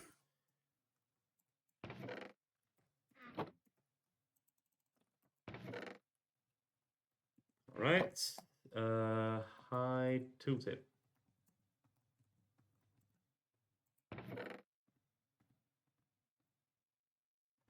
Right. I need to go tomorrow. I need to drive a long time, but tell Melon Dog I need to give him a beer. Oh, you know what? Oh, can give him the beer for me. Nah, I'll call you back. I'll call you back. I'll do a stream whenever I can. Now that I think about it, actually, for you to keep you guys posted on this, I'm not going to do a stream until probably next week because I'm going to be busy for until at least Tuesday. What is it? Tuesday. Let me actually check out my schedule.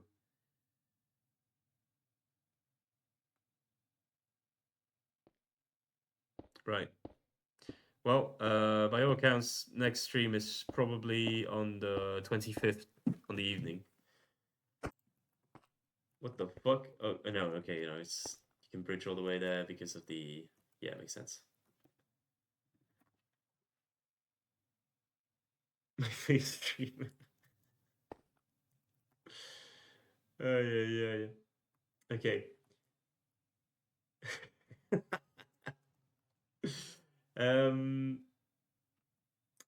Right. So let's like try to think a bit about how I want to do this. Wait, yeah. I could just be able. I was just able to retest this whole night because you realize streaming at like 1 a.m. bro. It's Batman. What? But GG 100. No, wait. I didn't realize 100 followers. We reached him. Hey, nice, good stuff. Dude, we reached him like 3 followers ago. What the fuck am I doing?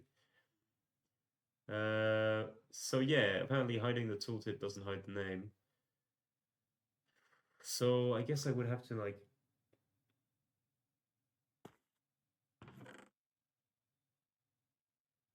I'll see what I do. I'll see. You know what I'm probably going to do? Yeah, I know what the hour is. You know what I'm going to do? I'm going to look into my collection here. Where is it? You know what I'm looking for. Where the fuck is it? It's over there. The mouse.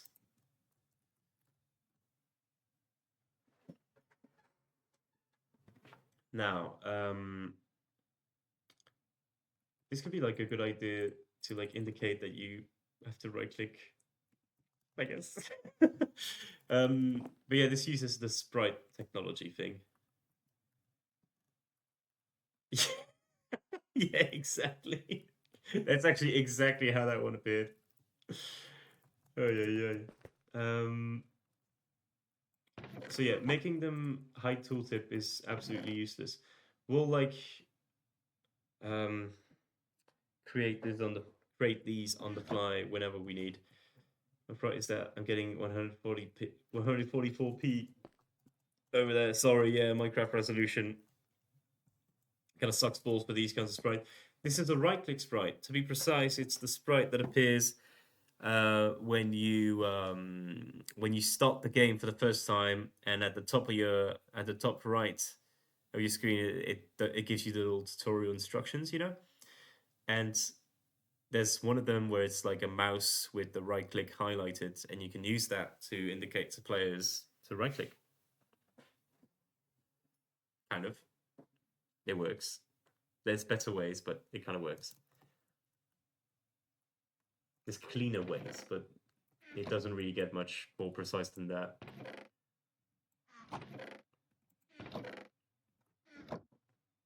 Right. Well, I guess the big idea now is to actually make the system itself work instead of making like a bunch of proofs of concepts. So sprite business without realm icons. What? Oh yeah, right, yeah, I get it. I was looking at chat, so I was trying to like understand what the icon is. Did you do some nice stuff with sprite? Okay, heckle dot generosity is the first one, and heckle dot refill chest. So I'm assuming that what I'm going to do for generosity is that the default is the player that triggers it, and the selected is the player that gets selected by it. For like player targets, I mean.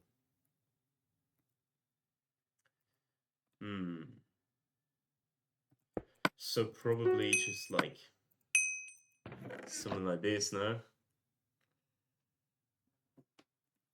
Get a random item from the pool.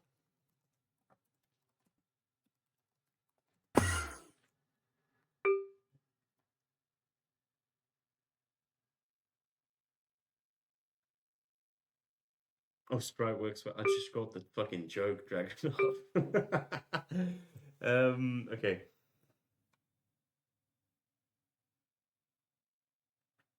Trying to look a bit at this.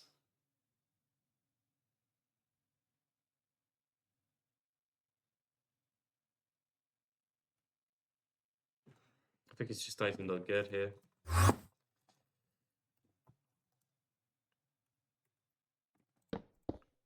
Wait, no, wait. He gets a random ID.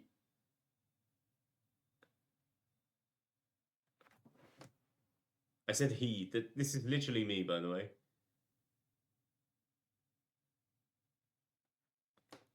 Oh, wait. So, wait. No, I get it. So, item.get. It gets the game item pool by default. So, item ID. And you'll just like give the item. And this is the effect of that. And for this, I call refill chest. I'm pretty sure that you can just mimic it after game.start. And game.start, what does it do? It does new chest contents here. And it does set container. So we can probably just like copy all of these.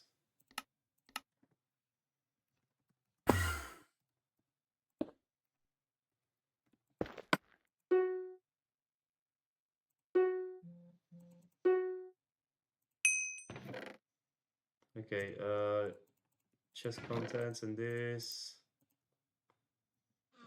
Okay, game.start. What is it called? Game. What was that function called? Game.new chest contents. What a stupid naming convention. Okay, that should be good to go. Minomod goal is like proving DF is serious by adding complicated interface. Or no, it's mostly so. There's two reasons I use it. First, because I think it helps me like read code much faster because I'm used to reading more than looking at blocks. And secondly, I think it also helps experienced viewers follow if they want to like follow along with the code. They get to like see which code blocks are used, etc., which variables are used, at what point. It helps a lot for debugging as well. When helping other people, it helps to have this because it's much more clearer to be able to like read an entire line like this than to go like chest by chest. Yeah, kind of. Okay, so these should be like the two effects. At least in terms of functionality, you could probably do some fancier gimmicks than this. But this is as simple as it gets, and so I guess I'd have to like code the functionality of it now. All right, let's look in. Let's look in and do that. What the fuck?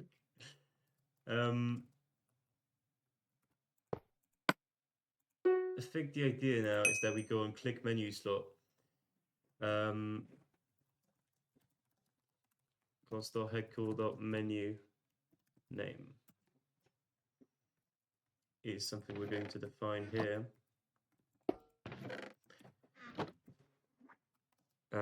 We'll just call it equals.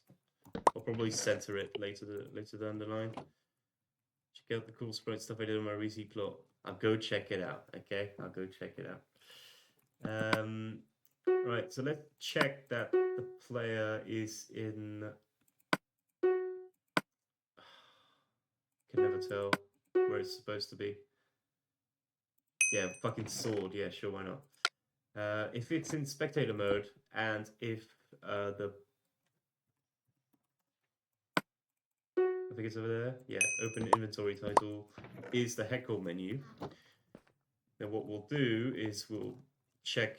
We'll like run the bundle check on there. So I guess we can check first of all if the clicked item has a heckle tag as we defined it earlier.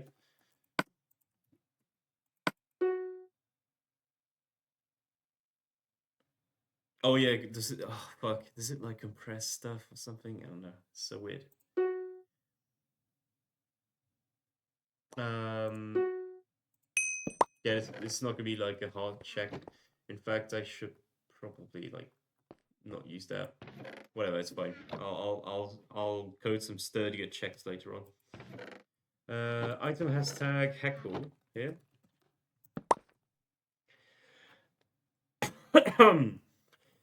Okay, so if item has tag heckle, I reckon that what we want to do is we want to like do the extracting. So the extracting procedure is going to go as this. You want to uncancel, if I remember correctly. You want to uncancel, wait, set cursor to empty.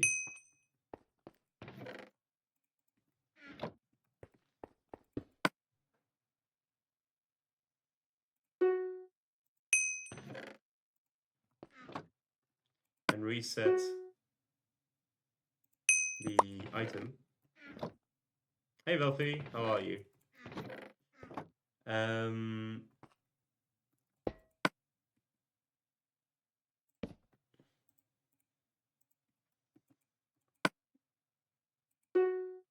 to see you, good to see you. Doing good, doing good. I pulled out the foxes again. We're doing some very finicky bundle technique that's going to make a very good looking GUI, in my opinion.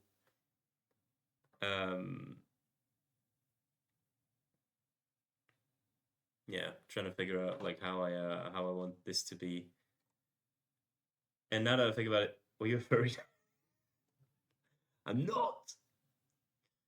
I'm not. Fucking Wheatley from Portal 2. I am not a furry.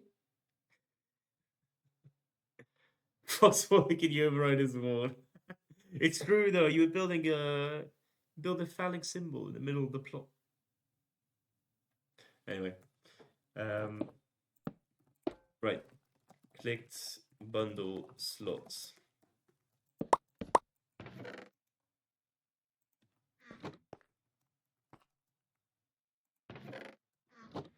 Right, this should work. This should like reset things while also keeping the information.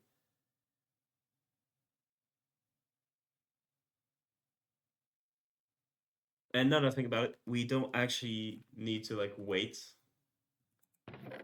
Ah, wait, no, we do, because this needs to be there. Okay. Oops.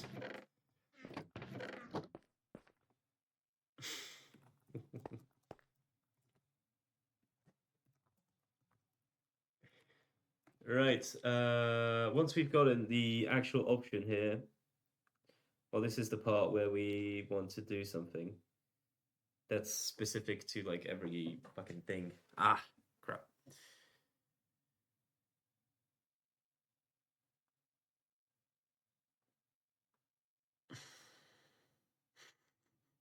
Shit. I'm trying to think about it.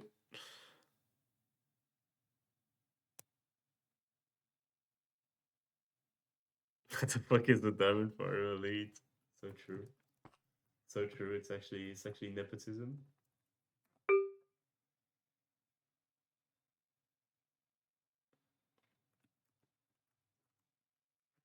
Oh god damn it. I'm trying to think about how I want to do this stupid thing.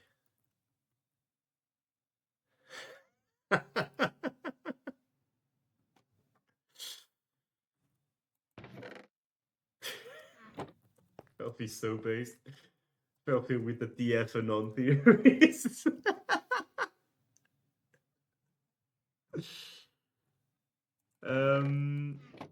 God, I keep getting like taken out of my already very weak train of thought.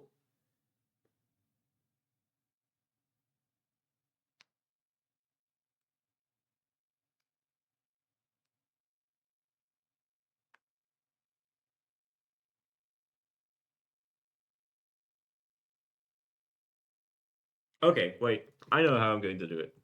Trust the process. Okay. So obviously this is some bullshit. You know.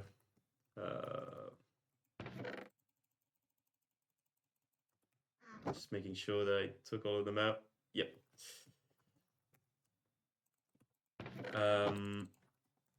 So let's do stone again. Oh wait, shit. And 3 and 4. It's locomotive. Oh my god, what the fuck is my locomotive of idea? Yeah, okay. Holy shit. Const dot heckle dot global item 1 to 4. Just so that we don't have to what the fuck is going on? What? Okay. Just so we don't have to like, just so we can like generate them on the fly, basically. Except no, because no, we don't actually need to specify anything inside them.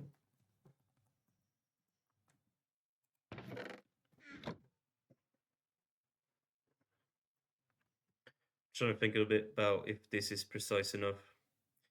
1, 2, 3, 1, 4. No, sorry, 2, 4, 8, 16. Which means you have 32 of precision, which is not glorious, but I guess it's fine.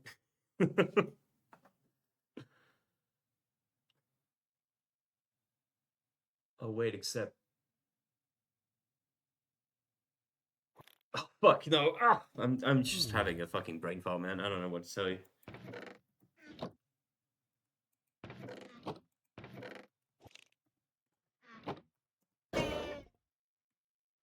What are they doing?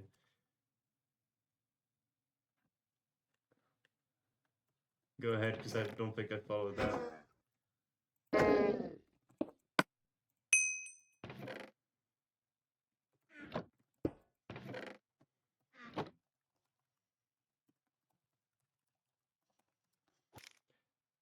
Oh shit! Yeah, I think I saw that. Absolutely disgusting.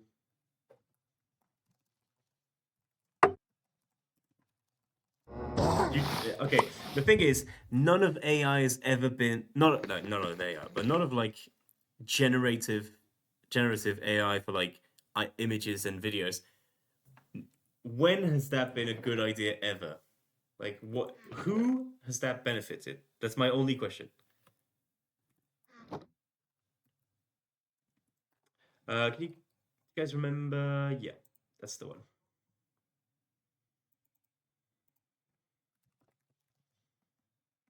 Call this activate. That's a fun one.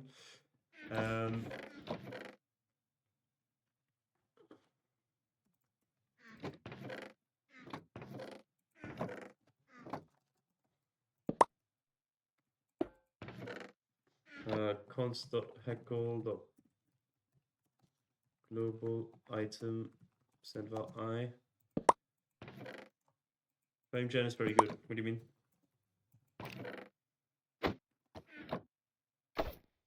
Generative AI is only good in the very niche cases where the training material is sourced with consent and the model is trained locally. I agree with that part, but it's not my point. My point is like, what has the concept of generating images through AI been beneficial of? Except the coolness factor, you know what I mean? That's kind of my point.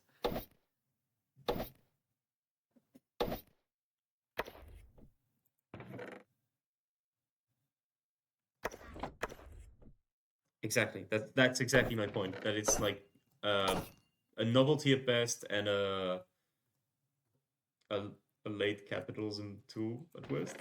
But you know. It's kind of my opinion on the subject.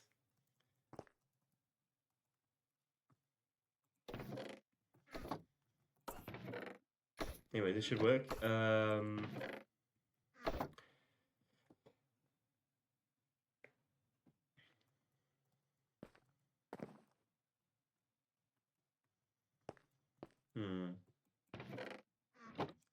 Wait, I think I know how I want to do this actually.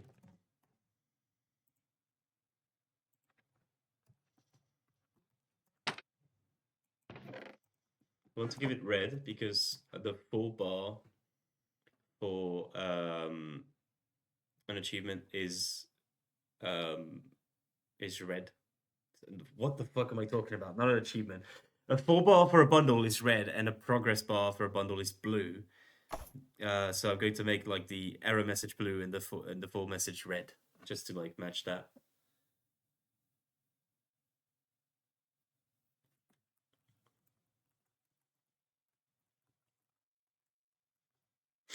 How would you even give me $5?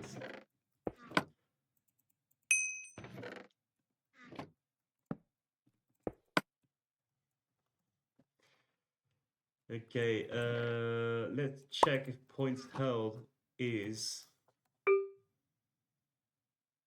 under points rec. And if it is, what we're going to do is we're going to like repeat on every item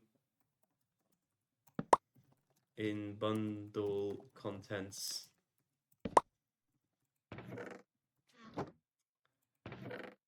Fuck, I'm trying to think also about how I want to like change these.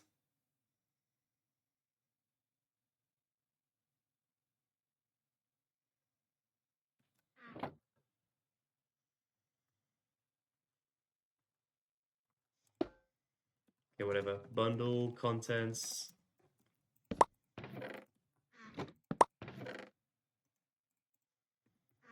And then you create a new one. And then you iterate on that. And then you append the item. Except the item will be modified to have the name. You don't have enough spectator points. I think this is the way.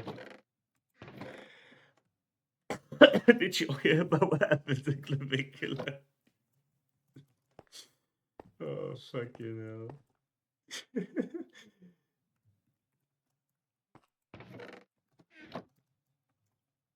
Right, so yeah, the point of this is to, like, I guess change the thing if you don't have enough spectator points.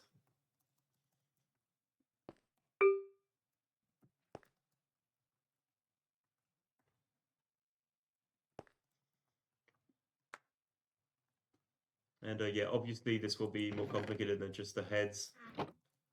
I think I need to also make it have like the player in the scope, I guess. I don't know, it's weird.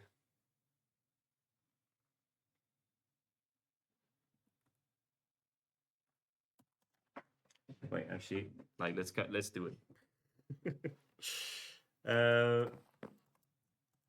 The thing is, do I have like a list of players? It's kind of the whole question, isn't it? I do. Gameplays. It's as simple as that. Holy fuck. Right, so you take these out. You repeat on every player in game player. I'm feeling dead fucking tired, by the way. I don't think I'm gonna finish this tonight.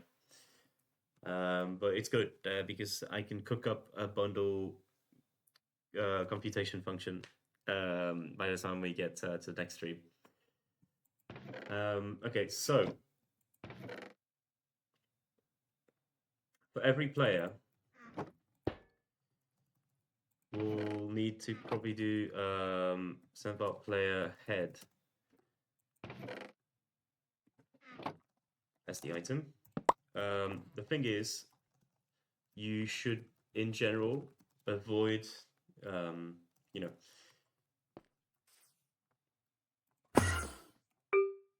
sorry, I'm trying to code in the same time. It's a bit complicated. You should avoid like regenerating a player head every time you use it because it's a costly action. So if you can just play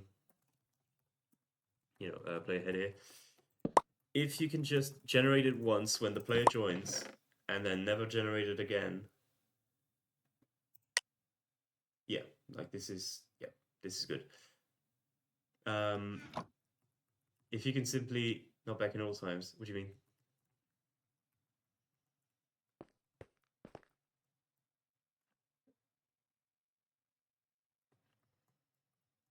Well, I guess in the old times you would only like assign the player name. Yeah, you would only assign the player name and like Mojang would do the thing. But now like you actually like encrust the player's texture into the player head, and that's a bit more costly. But it's okay. Doing it like this is probably like a bit overkill of how much it should like help you out. Right, so this should work. And now the name, for the name, I think what you do is you want to pass this in full. What could you do? You do. Oh shit, it's over there. What? What does that have like a backslash here? That's weird.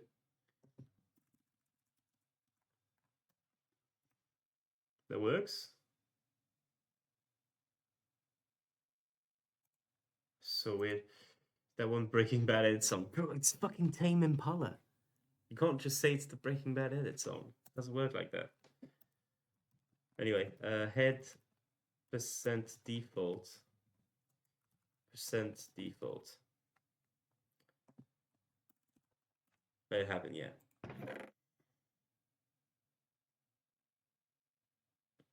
Okay, so this should like do the mouse icon, the player's head, and then the player name. So this should be quite nice. And then on item, you also want to set this to like heckled player. What did I set percent default? That makes no fucking sense. Percent var player. So just player. Yeah. Okay. And over there, you change this bullshit percent default. There's nothing to do here. With percent var player and percent var player. Right. And this should hopefully be all you need.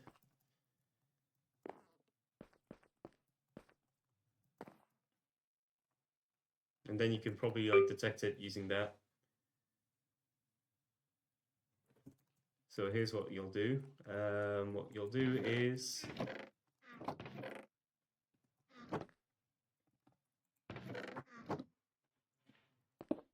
you you probably also want to like confirm that this is like the correct type of click.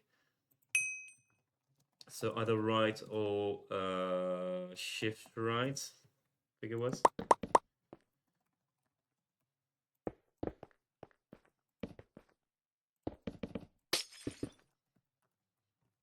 Right or shift right, just to know that you're going to actually be able to extract a value here. Anyway, let's extract the heckle. Okay, heckle from the heckle tag of the event item, which is over there.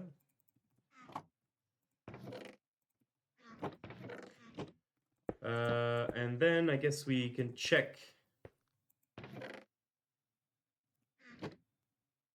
if heckle.percent_var heckle.target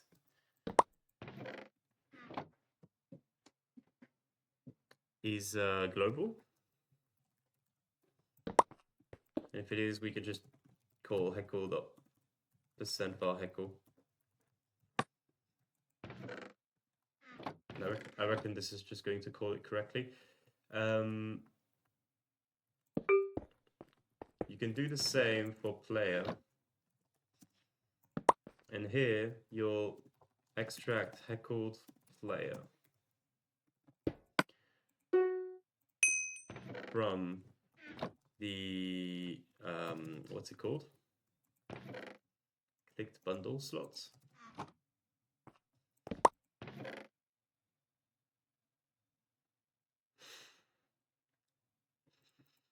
Yeah. Okay, heckled player. I'm gonna do this, and I'm pretty sure that that's it for like the functionality aspect.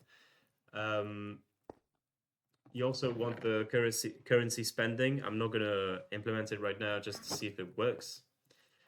So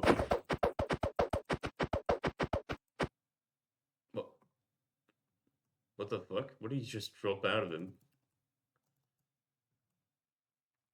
What the fuck?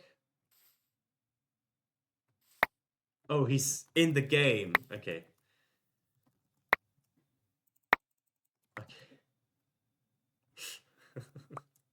Well, okay, I guess that works. I'm assuming he must have... Oh, wait. I'm in spectator. Game set. Oh, it's because it's sneak. I'm so fucking stupid. The block... Oh, shit. That's bad. Okay, if I go to the middle and I check the chest, it is filled. So let's replace it. If I go as a spectator and I refill the chest, it doesn't work. It's a bit stupid, but you know, it is what it is. Does it at least like detect it? No. I'm gonna kick Rafi because he's AFK. I'm pretty sure I can like try and test it out. Even like this. Generic.init. Over there. Yeah, I think required player should probably be 0. That way the game doesn't actually end. We'll fix it if we need the game to end again in dev mode. Alright, stream isn't going to be too long, but yeah, I wanna at least have like a proof of concept tier type of version for this before we get into doing the more advanced stuff. Okay, so normally if I die here, yeah, the game doesn't end, so that's good. Oh fuck. So player not spectator. For now, it's probably better in the long run to keep this. For now, I'm going to remove this so that we can actually peek into the chest and you know, take a look for ourselves if the chest regens or not.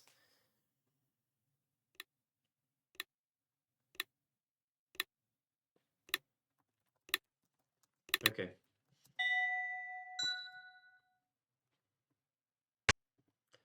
Right.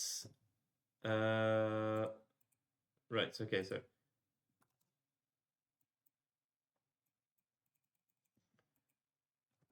The thing is, I don't see why the items don't get put in. That feels weird to me. I think it might be because of that. The points health thing. Which ends up making it so that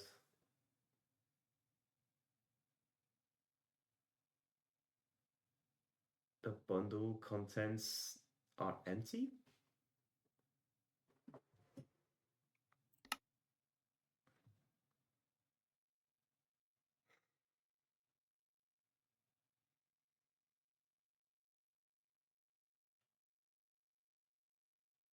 Okay, let's like print out the bundle contents at the end here, just to see what's going on.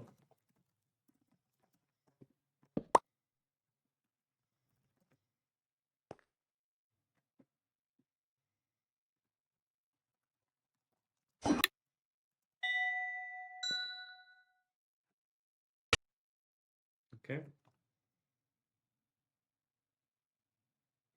So generosity is nothing, but chest refill is only zeros. So what's wrong with that? I think it might be my little item format thing. Const heckle global item 1 2 3 4. That's a bit bullshitty. Const heckle global item 1 2 3 4. I mean, I guess it should work. Stream cooked. What do you mean?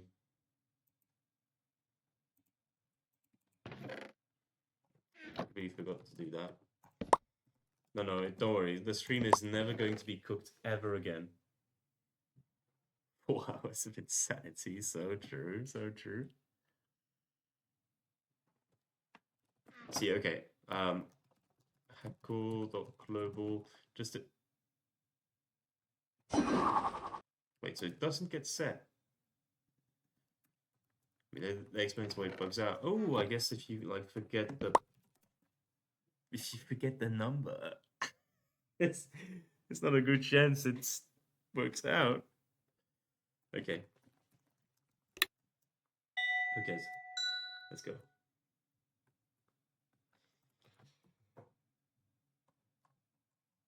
And it says you don't have enough spectator points. So that's like how it looks like in general, I guess, if that makes sense. So like this is as simple as you can make it for like selecting a random spot, I guess. You can't like center it if you don't do that. And I kind of like the look of the 4 in a row. So I thought I might do that also as default for like the pages and stuff for player selection. But yeah, this is the best you can do it. And like 12 die or whatever.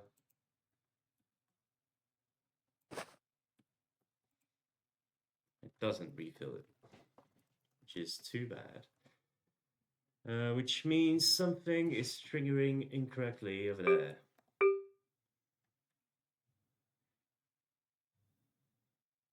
Which I don't know what it would be.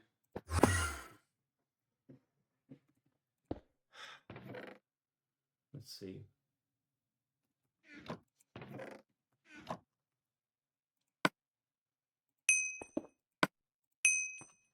Let's check here that the heckle gets, interpreted correctly. And yeah, just the heckle should work actually. All right, let's get back to it. I just want to look in like a working version just for tonight. And then I'm going to bed.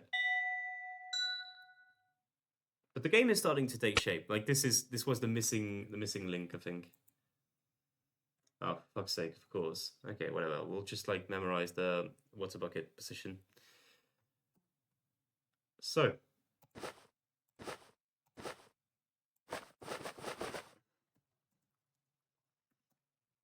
Yep. For now. Yeah, the shift to open menu is like temporary, of course. So it doesn't even go there, which means it fails somewhere along the line of this. I'm assuming it doesn't fail on this game mode spectator. The one thing that could probably fail is the open inventory title. And it's bullshit anyway, it's a bit redundant, so let's not do it. Okay, well I'm assuming he's managed to hit a chest refill. No?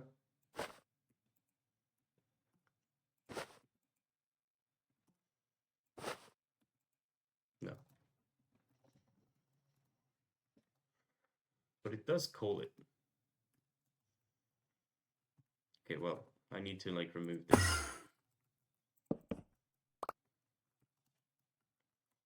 Just fucking okay. Rafi, get out of here. Fucking spamming my chat with debug messages. Holy. 134, head out, goodbye. Have a good night, GN. See, I missed GN's good night message with you. Oh my god, bro.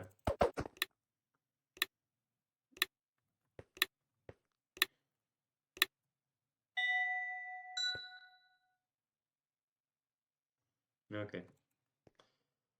Oh, actually, this is a good moment to. Ah, no, still doesn't work. Well, that's sad.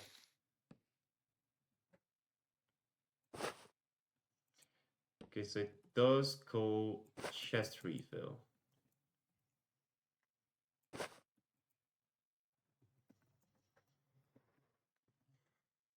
Which means that it does detect it all the way up until this point. And heckle.chest refill, of course he leaves right as I check. Heckle.chest refill.target is global.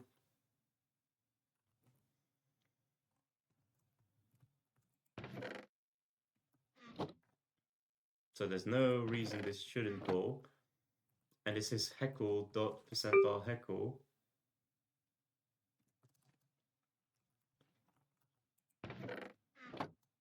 Should work. Let's get back here. Heckle.refill chest. Refill chest and chest refill. Let's go. Oh yeah. Chest refill. My god. Okay.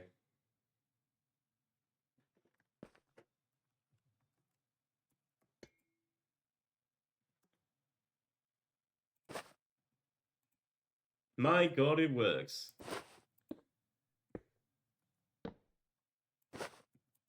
Ah, that feels nice.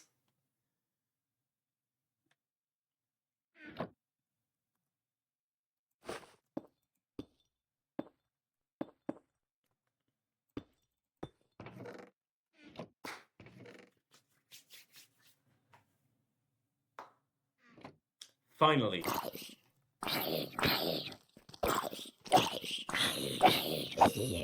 That was like a cool.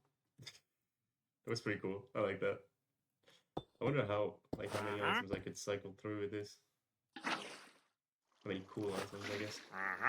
Oh, you got a brewer and a mourner.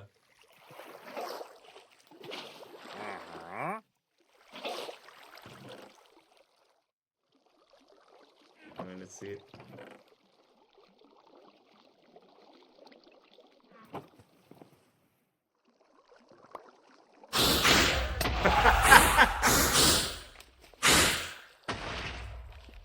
I knew it. Okay. I guess it's too bad that the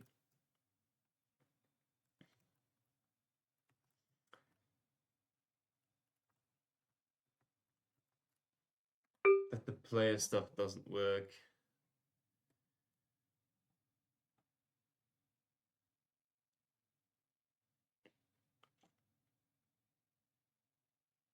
Yep, okay, I just realized why it doesn't work. We never append it.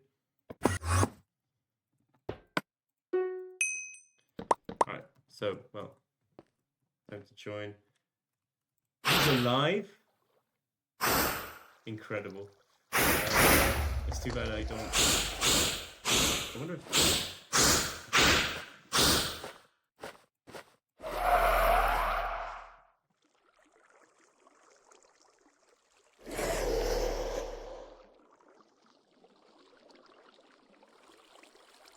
Ah, fuck. Can't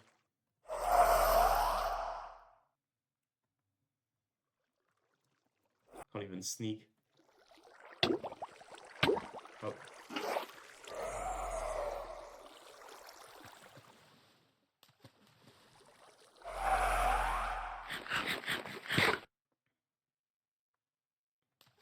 Okay.